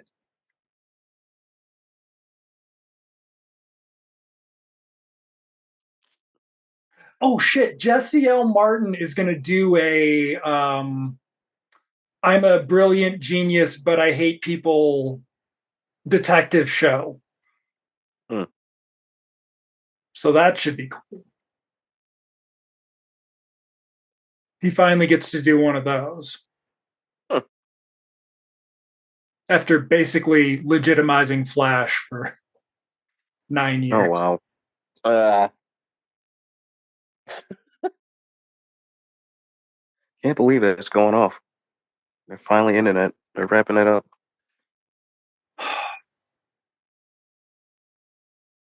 They need to let us know 90s Barry is okay. I don't think he made it. He didn't make it. Everybody else came back. Did he make it? Out of Crisis? Right. Everybody came back. No. Supposedly. Like at the very end you see what's his name? Brandon Routh Superman doing the Yeah, but I think the implication was that just like in Crisis, Barry dies. oh god. Man, oh God. Why did I think I trusted them to do that? It got it was nice for Brandon Routh and watching Katie Leutz get to act after learning how to act on Legends in something was all right. But still, it's just like, how did you guys fuck this up after saying you weren't gonna fuck it up? Well, Crisis was never meant to be a TV budgeted fucking No, but also push never. they fucked It's too big of a story for 4 hour. Yeah. just I mean, no, because the problem oh is shit. what they actually needed to do is it actually needed to be a surprise crossover to With their the what? With the their movies. 6 member Justice League. But no, once they cast the Monitor guy, and I'm like, oh, he can't act at all. They just got him because he's big. I was like, oh, that's what this is. It's the fucking Russian and the Punisher or whatever. Like, no, oh god. it's poor. The minute that shit was announced, I was like, I can't believe they're doing this shit. I, Legends is How so could good. they? It was during a really good season of Legends, or right before it was a really good season of Legends. So I'm like, they're not going to fuck it up. Like, Uh, Supergirl had an amazing half season in there. Supergirl's got 20 great episodes of television. I'll bet. if you pick them out, I just may watch them because I don't think I'm gonna. Yeah, It's, well, it I still gotta also, watch the rest of Stargirl because yep, I didn't even start Stargirl because I was like, I'm going to wait on first that. season is pretty good. The first season was all right, but yeah, I gotta watch the rest of those. But I want to watch Cloak and Dagger too. I want to know. Oh yeah, Yeah. fuck. Cloak and Dagger, they should be able to do it, and they should be able to do it good in whatever year they did it, 2017. Like, because the old Cloak and Dagger comics are rough. Yeah, The one I read from the Crisis, not the Crisis, Secret Wars 2 crossover, I remember it being like, guy. I got the Cloak and Dagger Power Pack graphic novel. Mm. Okay, here we go, folks. We're still in the era where this was impressive. In a couple of Oh yeah, years, Entrapment would turn it into like we'd be like Tom Cruise, but sexy, but it's okay because she's 32 and not 12 or Mm-hmm. whatever. Like, man, the 90s were weird. They were a weird time. Mm.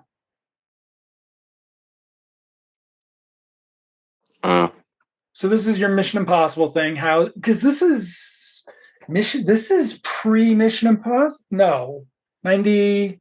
Yes. Yeah, Mission Impossible was in '95, wasn't it? No, I don't think so. Let's see. 96. Mission Impossible Mm. 1, May 22nd, 2 months later. So Mm. all of the So all this shit dropped at the same time. all this shit dropped at the same time. Oh, and fucking Broken Arrow was 90. Was it 96? I keep forgetting about that one.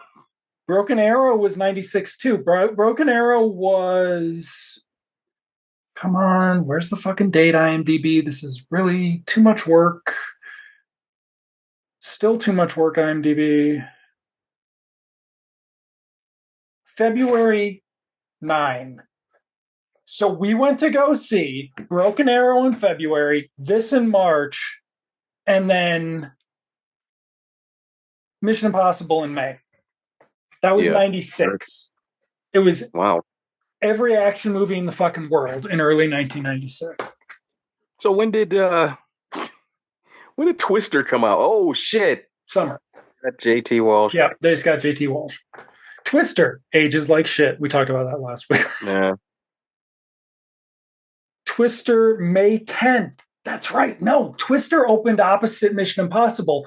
We went to go see Twister and not Mission Impossible, even though that was the like. Oh, but we ended up seeing Mission Impossible. Oh yeah, we saw it Anyway. I thought we saw Mission Impossible at a sneak preview anyway. Right. But we saw one of them. They might have dueling sneak previews or something. I don't remember. But yeah, that You was a remember seeing fucking both. big Yeah. action year. Yep. And then of course Independence Day. Yep. Oh That's my right. God. Hmm. God, the old orchard was packed that night. Jesus. This 96 was kind of peak block non-size Star Wars blockbuster. Yeah. Non-superhero, non-Star Wars blockbuster. Because up till this point, it was right before they did the special editions and It was before we knew Star Wars was even coming back for that. yeah. It was It was before all X-Men.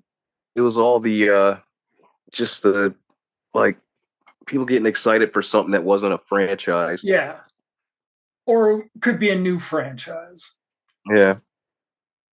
But no, it was being excited for fucking John Woo movies. It was being excited for And John movie Travolta stars. movie stars. It's very different, and it's not necessarily better or worse. It's like I'm not going to get on the like this is what we need to go back to because I mean, fuck Kurt Russell. Like Russell sucks.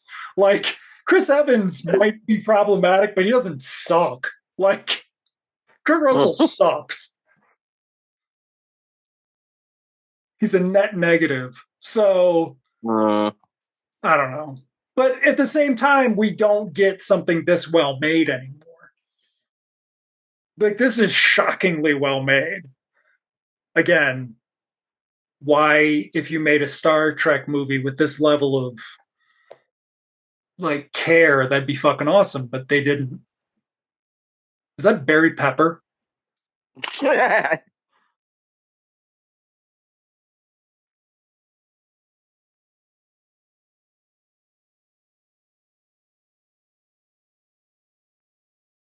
It is kind of fucked up they don't have an old black guy in the room with them. We gotta remember what time of the '90s this was. No, because Morgan Freeman did Outbreak. Or was that Well, that's 90? what I'm saying. The only black dude in the room would That's be true. Morgan Freeman. That is true. That's right, folks. Black guys didn't get to be No prominent black guys, but Morgan Freeman. they didn't get to be shills for the U.S. Armed Forces until after Colin Powell got to do stuff. So Like, how come Tony Burton never got to be that guy? hashtag The Colonel Williams. progress. Well, I mean, how long until you'd have two? Does Payback even have two black guys in it? Uh-huh. Not Payback. Um, yes, isn't that what the Mel Gibson one is? Yeah, Bill Duke. I can't remember. But I mean, yeah, it would basically be you would have your cast of 13 and you would have one black guy. Hmm. And in the '90s, it was either Morgan Freeman or Samuel Jackson. Mm-hmm. There's a chance Wesley Snipes, but Wesley was like the star in the Wesley, yeah, he '90s. was a star. And Denzel Washington was a star. Yeah, So Denzel they, was a yeah. star. And I mean, when you So look at Sam Jackson's career, he stopped fucking around with supporting roles. Like, I don't know that yeah, I think he gave a particularly good performance between the years 1996 and 2012, but you know, like he did a good job. He did not fuck around with his career the way a lot of other people did. Like he did not no, stay in the control room once he could get out like of it.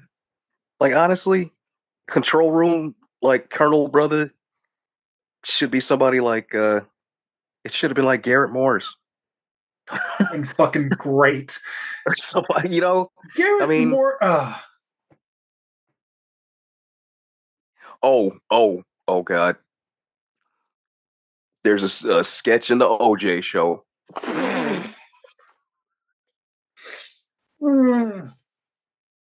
They do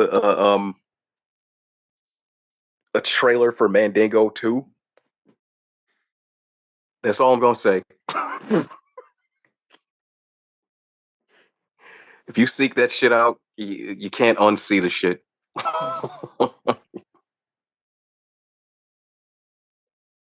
I feel like this should have been a Christmas. This should have had a holiday tie-in. 4th of July. No, because it would have been up against Independence Day. What? Because this Oh, is independent. a Yeah, they would have yeah. got blown away. This is a it's an R-rated family show. Like it is. Warner Brothers made a lot of those. That's what the Lethal Weapon 2, Well, there's 3. not a. It's true because it's not like any other movie. Like in Passenger 57, like a bunch of the passengers got shot at this point. Like these people are just kind of, they're really pretty tepid with Yeah. the Like hostages. it's like Christmas Vacation in a way. It's a you can put it on, it's a R-rated movie for the background. You watch R-rated movies in your house, you put this on in the background. Right? Except it's on Mm-hmm. TV. Like, and I think a lot of that was unintentional, like the unintentional comfort, um, this comfort R-rated action, because there were a lot of them, like Lethal Weapon, Die Hard 2, right? Like, and it was all this Yeah, era, and like Lethal Weapon 4 wasn't because it was too late. Die Hard 3 wasn't, it was too late. But for a while, it just felt like, but it's kind of weird. Like growing up, when we had family get-togethers, like the movie we all watched would be, Predator or Beverly Hills Cop, yeah, or any like, of those movies. It was somewhere along the way. I guess I don't know if it was my grandparents' decision or what, but like we just stopped watching those, and suddenly it was, you know, fucking family shit, Medea, and like the uh, kids, we're all grown and shit, and it's like, wait a minute, no, why are we I, watching this shit? no, like Shrek, I think is a big one like that. But no, it's Yeah, like, yeah, no, Trading Places even was yeah, like that kind of thing. Like, yeah. We used to watch that shit all the time. yeah, it's like the first year because you've got the VHS in the house. Like you taped it off of something, you bought it, whatever. Because then sell through came through, and you're like, okay, we're hanging out. There's nothing We on had the TV we want to watch. we had the bootleg for Coming to America for so long. Right. What if? Because everybody had that because you had HBO. Mm. Right? Like once people got HBO, the home movie library grew. Oh Um, yeah. it was the original rent, rip, and return. Yep. But Oh, it's him.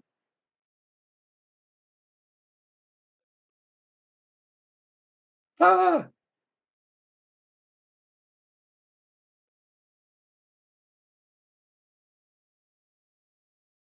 but yeah, so that's why I feel so comfortable talking during executive decision. It feels like it's Christmas. Um, but yeah, it's just a different. It's different now. I mean, and it started getting different, not just with the content, but also the way if everybody's sitting on their phone watching a different episode of a show or something, like you're not trapped by technology anymore. Uh-uh.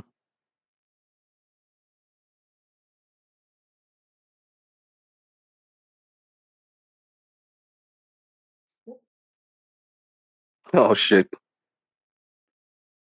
What was that movie?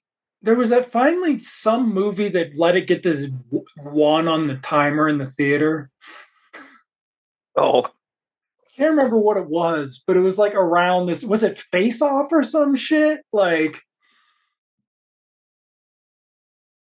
because the timer always got the one in like a Van Damme movie or something. But I feel like there was yeah. some semi legit movie that let the timer get. Oh, it might have been like Speed 2. Oh, damn. Whoops. We got to Well, see you do the finally we got special some effects. casualties. Yep.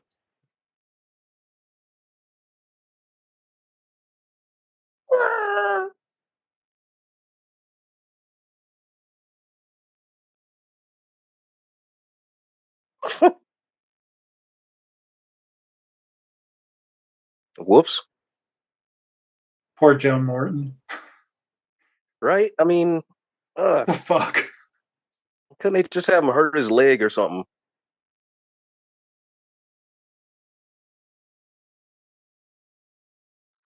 This was 96. So this was the same year as Lone Star, where he also plays a soldier. Uh, Or no, Lone Star's 97. Never mind. But very different. Is that Joe Morton's last? I mean, I'm sure Joe Morton at some point was just like, I would really like not to have to worry about like booking a guest star appearance on a USA show to pay the mortgage. Like,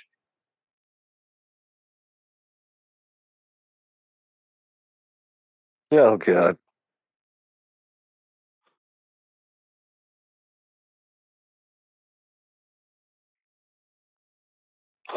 very nice macro photography from Alex Thompson, director of photography on Kenneth Branagh's Hamlet.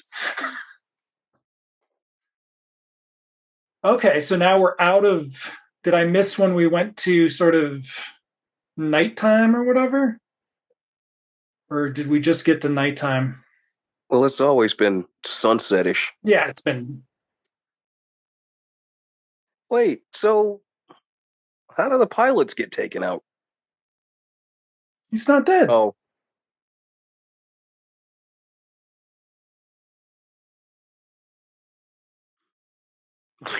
He's just.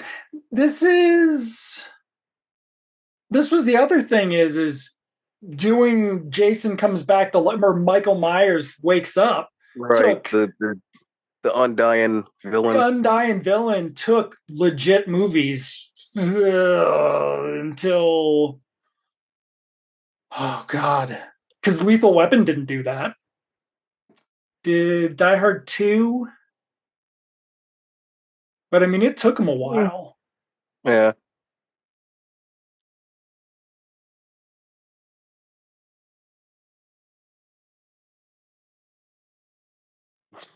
because what it does is it tacks on another ending to your movie. And so, like, that used to be a thing. Now the entire third act is 14 endings. Yeah, this is like, all right, dude. We've still sold another 15 minutes of primetime television. This is also the era where watching movies on primetime got your Sunday night movie could be this in whatever 16. I think this was the end of it though. That was some of the other problem is there go your pilots. This Oh, came at there we the go. end of that era. Like when you didn't get a network premiere on one of the big three. Yeah. Because I think Broken Arrow premiered on Fox. And that sort of just said, okay, well, the fuck do we need the networks for? Yeah, there wasn't too many. Yeah, there weren't too many big name movies. Because even Independence Day, I think, when that came to TV, yeah, it premiered on Fox. I think that's what it was. Is I think Fox was just like, no, we're going to keep our theatrical Keep their own releases shit. for Yeah. Fox when and I mean that's like when they could sell the advertising to make up for the idea of selling it to um, CBS, NBC, or ABC. Very interesting shit, and this was at the end of it because that was like over by the late '90s. This is Airport. He's flying into the airport from Die Hard 2. I'd made this movie, there would have been Fred Dalton Thompson's piece of shit ass in there too. Yeah, he could have been in there. Cameo. Hey, look, we got something. We got another situation going on here. Dennis Franz. Can you imagine Yeah, if Dennis Franz had done like a inexplicable cameo in this? I yeah, when he also, pulls up at the end. you can't What are park you guys here. doing in the middle of this landing strip here? Oh God, he and Robert Costanzo pull up and arrest them for being a white man and a black woman. You know, you two don't belong together. That's not how we do things here. Yeah, that's not how we do things down here. Man. You know, Dennis Franz could be all right, but bad Dennis Franz, oh, chef's kiss. Fuck you, McLean. You can't come into my airport. See, that's the kind of And you thing. can't come to my airport. What do you think that badge is going to get you a free lunch or something? That's why I always was more like higher on Die Hard 2 than I should have been, is because it is a fucking delight to watch. Yeah, it's a Like, fun fucking action it's picture. a fun action movie. Like, 1 is great, 3 is pretty good, but 3's not fun. 2 No, 3 is a is little too. fun. Yeah, Lethal two's Weapon fun. 3 is fun. Like, Mm-hmm. Two's for anybody who really liked the first one, but like you're not ready for something to top it, I guess. right. And 2, and then 3 was we have to try to do a legacy-ish sequel or whatever when we're all serious big boys now. Yeah. Bruce Willis was a real actor by then. You're right. He wanted to do something a little deeper He'd, than. re- he'd released his last CD. God. Was that a Bruno? Bruno, the best of Bruno. Couldn't you buy that on TV? Didn't they fucking sell that shit? Like, They sold it on T. Yeah, there was commercials for that shit. Respect 1-900 yourself. Bruno CD. Somebody made this. So John McTiernan, I guess, on the Die Hard 3 audio commentary said that the streets of New York were packed with women trying to see Bruce Willis, and everybody always thought he was being a piece of shit or stupid or something because John McTiernan. But I don't know. Like, they sold his CD on TV. They were clearly trying to sell it to women watching TV. Yeah, they And were. then, What was it? It was Bruno. It was Seagram's cooler. Bruce Willis was.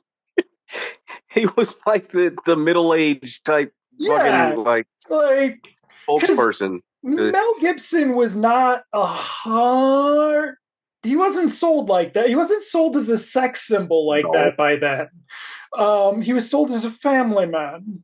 Don't you know? Mel Gibson, Arnold Schwarzenegger, Bill Murray, they were all family men when we were coming up in the early 90s. Turns right? out that Arnold Schwarzenegger banging the maid was the least abusive Yeah, to of the create a fathers. look-alike So hellspawn.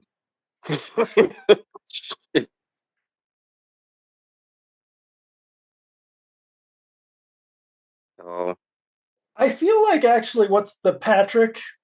Is he the actor? I feel like he should find himself a good director, and they should do something because he's got the potential to oh, be. don't think somebody's not thinking of, hey, maybe we could like make Conan with him. No, because he's too good looking. He's Somebody, a pretty boy. yeah, but still, I mean, he's Arnold's kid. He's Arnold's kid, but they could make. Somebody wants to do something with him at Oh this yeah, point, but especially they since he's a bodybuilder too. is he? Yeah, yeah. Hmm. I've only seen him in that shitty HBO Max staircase show, Oh, Stairwell. Yeah, I haven't seen him in anything else. he works out. Good Jerry Goldsmith. Redundant or repetitive or what, and from another movie, but good Jerry Goldsmith. You know, it almost sounds like the end of Airplane.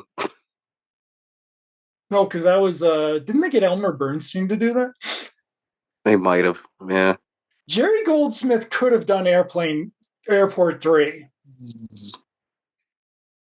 I don't think he would have done the Concorde, but it's possible he did Airport 3. I would love to do the airport movies, but I'm not doing the airport movies on a commentary. Nice No. model work. This was the other thing is in this era, general audiences did not like seeing models. They got really upset about it because that was shit you saw in sci-fi movies. And these weren't sci-fi movies, man. They were action movies, and that's a Yeah, different. you needed the reality of an actual crash, actual scale.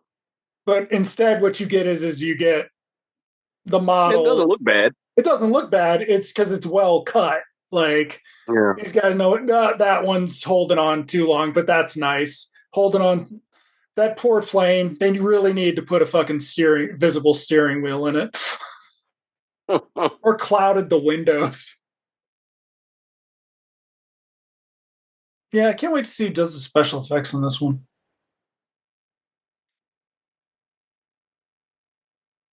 Because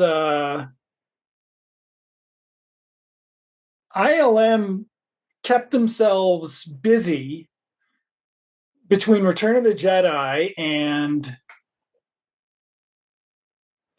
episode 1 with basically doing badass special effects for Star Trek movies. But like, Yeah. With the exception of well, part five. they did 5, but they were doing something else at the time too, right? They did five? I thought they Oh did wow. 5. I thought they did 5, and like they I thought they couldn't do five because the budget wouldn't have it or something. Star Trek 5 being a cheap out is the stupidest thing. And like, yes, our crossover movie. Let's not do a good budget.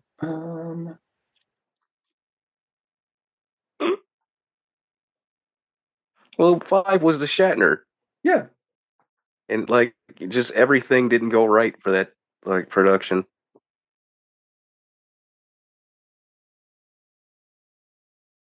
Yeah, I mean, it was not a great. I mean, mm, they could have let Shatner direct it, but they needed somebody to take care of him. Because like they shouldn't have let him have anything to do with the story. Like, oh, that was the one during the writers' strike too. That was just fucked. Mm. Come on, where's the special effects? Well, Oliver Platt could have got a spinoff. What was ILM doing? Duh. Last Crusade and Ghostbusters 2. They were too busy. Oh yeah. So Mm-hmm. that's why it fell apart. Is because it needed to be a special effects showcase like the other one was. And then, yeah, I guess they didn't bring him back for 6 either because they were pissed off.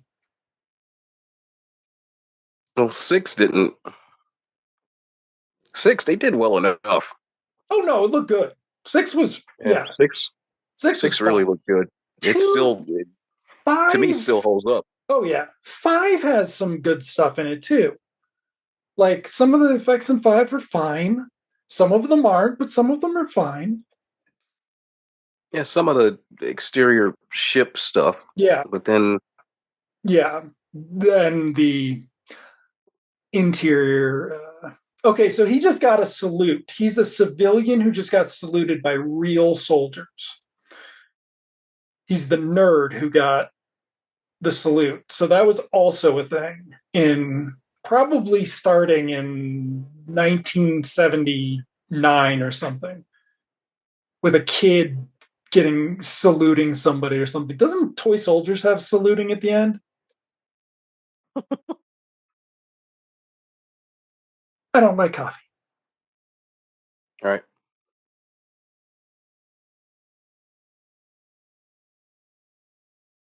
they don't. Okay. They get a song though. Oh, here it comes. Yeah. Do you like hockey? Oh shit, that's right. We have to one more of those shots because it's a real.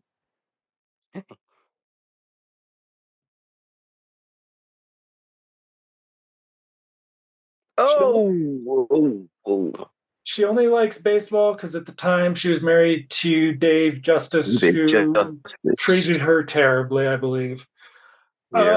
Um, Oh, look at the credits. They're yeah, very. revert. They Yeah, got shadows. they just learned how to do that on the computers at the time, folks. I'm not even kidding. That was technology that didn't exist until 1988 or something. Go look it up. The beginning of CGI and digital titles required being able to print the effect on being able to print a frame of film that had no degradation. So it took them that long to do it. And James Cameron pioneered that with The Abyss Mm. and turned it around and then did T2. Very interesting. I probably read about it in Premiere. Like, why is everything fucking CG now? Steve Perry, we've watched at least one other thing that has had Steve Perry as a second unit director. Probably Predator. Because Predators were silver, too. Yeah. But I know they're not going to run the Sinatra song throughout the whole credits, are they? now it's going to run out and we're going to do the theme. Oh. But the end credits with your old standard is Die Hard, right? Die Hard 1 and 2 ended with it. And so this Oh, yeah. is. And I mean, Die Another one of Hard those. 2 is also Die Hard and is also an airport disaster movie. Like, this is just putting all that together. Sort of the peak of Silver Pictures creatively. In the same quarter as you had John Woo doing Broken Arrow, you had Brian De Palma doing Mission Impossible, and then which would lead to John Woo doing Mission Impossible, which would lead to the very weird early 90s before J.J. Abrams sort of took over all this shit. And then we hadn't quite gotten into all CG backdrops, but we were on our way there. Mm-hmm. And then for a while, your only sort of miniature crash sequence, your only domestic action blockbusters were the Transformers in a way. Mm. Okay, digital effects artists. Sinsight. Nobody. Who are they? Sinsight, the computer company, digital compositing. That's what the technology I was talking about was. The computer film company. Yeah, Available Light and Magic. That's who you go to when Digital Light and Magic's busy. Really? We're gonna get through the whole credits. Oh wow! One old song. Sinatra ran the whole credits. Oh. All right. Well, then again, this is a '90s movie. We're not talking about. That is true. We didn't need. You don't have to have a whole Bible verse worth of fucking digital artists who all have to be individually credited. Hey, they fought for that. They don't get paid, so they need to get their name on screen, so they can prove to the next boss who won't pay them that they did that, and that's it. Executive decision. Well, the old silver pick. Oh, I know. Ooh. Amazon Prime basically stole this. Isn't that the? But that's the theme from Morgan Creek, isn't it? We might just be or blending them all together. Remember the first time Silver Pictures was at the beginning? So now you have to watch movies where they have 30 opening production company logos, right? And I don't remember when that started. That started like in the early 2000s. Or yeah. I think it might have even been like Synergy was one of the first ones that did it. And that was Bruce Willis. And so basically what Synergy was that guy, Andrew J. Volajny, financed a bunch of movies that Hollywood studios owned the properties, but weren't willing to the reason you had to wait for Die Hard 3 was that Fox didn't want to pay for it. And so they partnered with somebody. And so they got their logo at the beginning. But whereas if you just were Silver Pictures and you were a shingle on the lot, you were at the end. But then some actor, I think, started his own shingle and demanded to be up front. And then everybody went up front. And now we have the thing obnoxious where you get through 7 minutes of it. And some of it was like, I think some of it had to do with, it was all around the DreamWorks period too. Because they didn't do the special effects on like Shrek or something. So they wanted their logo up front too. Very interesting stuff. Abrams got obnoxious with it. Mm-hmm. Bad Robot. Oh my God. If there was ever something created for being at the end of your fucking credits, it was Bad Robot. And yet they put it at the beginning of stuff. And you're just like, am I watching a TV show? What is this? Like, yeah. And then I assume it's kind of funny when you're watching one of their like low budget things, like Morning Glory, I think is Bad Robot. That was kind of funny. Have you seen that? You got to see that. What's that one? That's the Rachel McAdams, Harrison Ford, Diane Keaton. It is a delight. How did I not see that? He's a gruff. It's during his gruff period. Where I love Rachel McAdams too, though. Yeah, you gotta see it. It's fucking great. It's the one where I was like, oh, if they'd made her Lois Lane, it would have been perfect, and she would have been up for it. She's my go-to for anybody. So delightful. Check that. And I'll if it's not her, I'll settle. I'll settle for maybe Jessica Chastain. But yeah, Rachel McAdams is. But I don't like Jessica Chastain. I at least like Bryce Dallas Howard, regardless of her act. I like Bryce too. Great Well, director, but like she's yeah, at least likable. Like Bryce. Yeah, I don't know what it is. I kind of put her kind of that same sort of Elizabeth Olsen space where she's really cutesy. You know what I mean? There's kind of a I think she's too directing. soft, matronly maybe. What's she But I love directing? Bryce. Huh?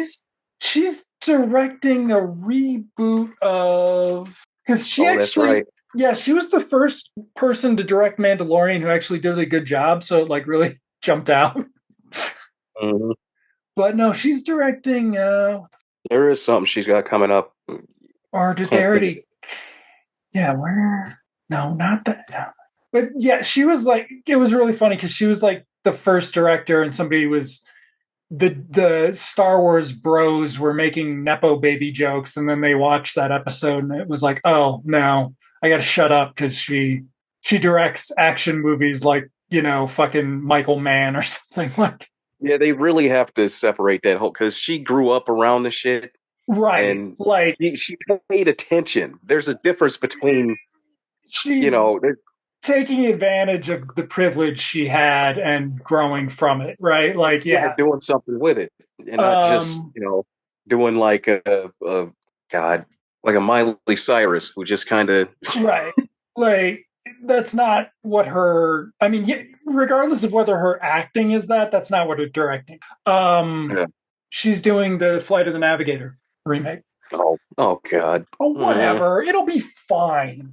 It's a Well, I'm just saying, 2024 Disney movie. but it's just, It's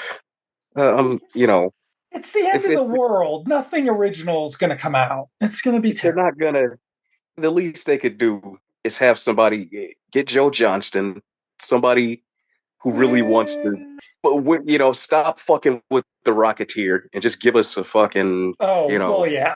something. Because that cartoon was garbage. That was some bullshit. That was supposed to be That was the some, franchise relaunch. yeah, that was Well, some little kid hold on. shit. Here's even the problem with the Rocketeer, and I realized this from all the when IDW started making new Rocketeer stuff. It runs out real quick. It runs out real quick. What? Like the Rocketeer does. Like the potential for the Rocketeer, you could get a trilogy out of it, sure. Eh. But But all I would want is like a good movie, like a sequel or something. they I wouldn't never even want like a they got franchise. Hell they no. gotta oh come on, they'd have to. They fucking turned Willow into a TV show. You don't think I they mean, well, they did it because nostalgia. yeah. Nobody's even saying it's any good either. Can It's like you they've been bitching about it the whole time, Can you imagine a even though, practical effects Rocketeer? right. There you go. There's your I mean, Patrick I just love. Schwarzenegger. I wouldn't. He looks too much like his dad. He'd have to play. Are we talking about the same one? You're talking about the big one, right? No. Okay, Who's the well, yeah. one? I'm talking about the illegitimate. No, dude, no. Hold on. Can I? No, I'm talking about the fucking pretty boy. Patrick No, I was talking about Schwarzenegger the is other no. one, Yeah, no. That one, yeah, he the should one be that looks gone. like father. Yeah. No, this one looks like a Kennedy. No, this Oh, one's got the no, he's got a leaner Schwarzenegger build, but he's got the waspy not what no, because they were Catholics. He's a Kennedy. Like he's got Maria's. Oh God. People don't even remember that when it was cute. I mean, I guess it was never cute, but at the time we all thought it was adorable when hmm. Schwarzenegger would go on, Maria and I don't talk about politics. As if they really don't. Like, Schwarzenegger's politics didn't turn out being anywhere near as bad as if he'd had worse well, people politics, he still would be in them. Like, people got pissed because he wouldn't let Tukey go, and it's like, well, fair is fair, motherfucker. Goddamn shit. He had to go. Shit. right. So, Wouldn't oh let yeah, certain people go. next season. All right, let's take a look at this. Everybody, we are just making the sausage or the cheese or the Too ravioli. bad we can't do viewers' requests. We could. That would be an idea, wouldn't it? Okay. Except we'd probably get some random thing from that one guy that probably doesn't exist. Yeah, watch the one with the dog who drives the car. Is there one with the dog that drives the car? We're not doing the That Herbie wasn't a movies. Benji movie.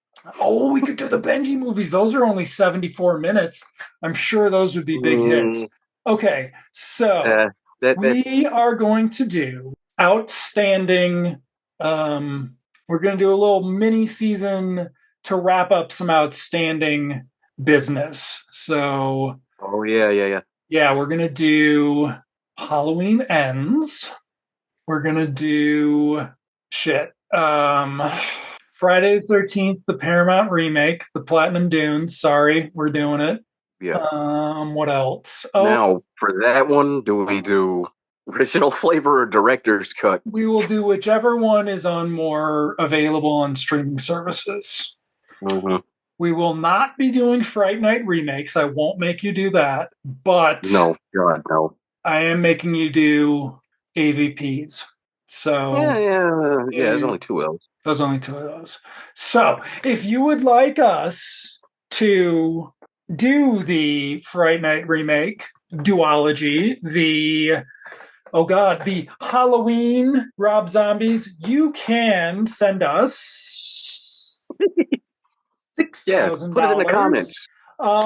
You can figure out a way for us to monetize that because we're still not there, folks. But I don't know what would it take to get there. I don't know, but not yet. 13 years for Avatar 2. What? Yeesh. All right. Oh, And the Teen Wolf. So that would be our thing. We have a donation level where we would do the Teen Wolf MTV movie without having seen any of the MTV stuff. We'll do the remake thing at a donation level that does not exist. You should see the look Dee's giving me because I'm rambling. not MTV Teen Wolf. Teen Wolf in name only. Oh, yeah, we could do. Nope, we're not doing long stuff. Okay, so that's next season. We'll be doing a 4-episode wrap up of Outstanding Business. And in less than that amount of time, they release a Jaws 5, Fright Night 3, and I was trying to think. There is no other Swamp Thing that we could fit in there. So I'm thinking we ought to do episodes, though. think about that. Yeah. Because we got to find stuff that's available for people. Oh, Swamp Thing, Superboy. Swamp Thing's on Pluto. Oh, Superboy's on, or not Pluto. Superboy might be on Tubi too. Okay. Yeah.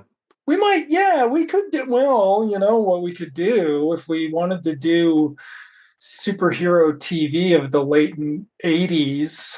That would also include The Flash. Yeah. Just episodes.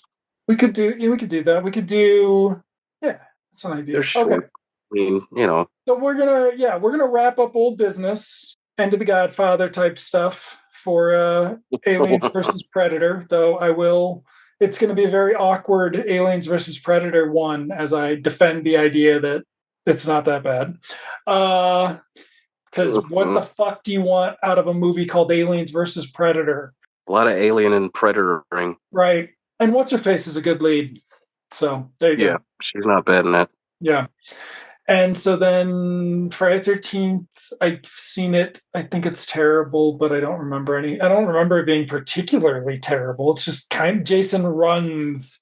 And then Halloween Ends is going to be a fucking delight because I loved Halloween Ends, sort of. I loved it in the fact it drives into a shark tank in a motorcycle and then proceeds to chase the shark around the tank, taunting it. Oh, we could have done the Brady Bunch movies. We should do the Brady Bunch movies for the next summer of sequels or summer of duologies. Okay. Yeah. Even though that comes with the asterisk that we're not doing the universe where the TV movie exists. So I don't know though. Shit. If the Brady's is streaming, because that's on that DVD set, so it's out there. I would fucking. I don't think anybody's streaming that though. But maybe by the summer, maybe by the time Pluto ought to, embrace their truth, and because that was Paramount's baby, they wanted that shit on the network. Remember Yeah, that? that was Yeah. really like they went all out for that. Oh, yeah.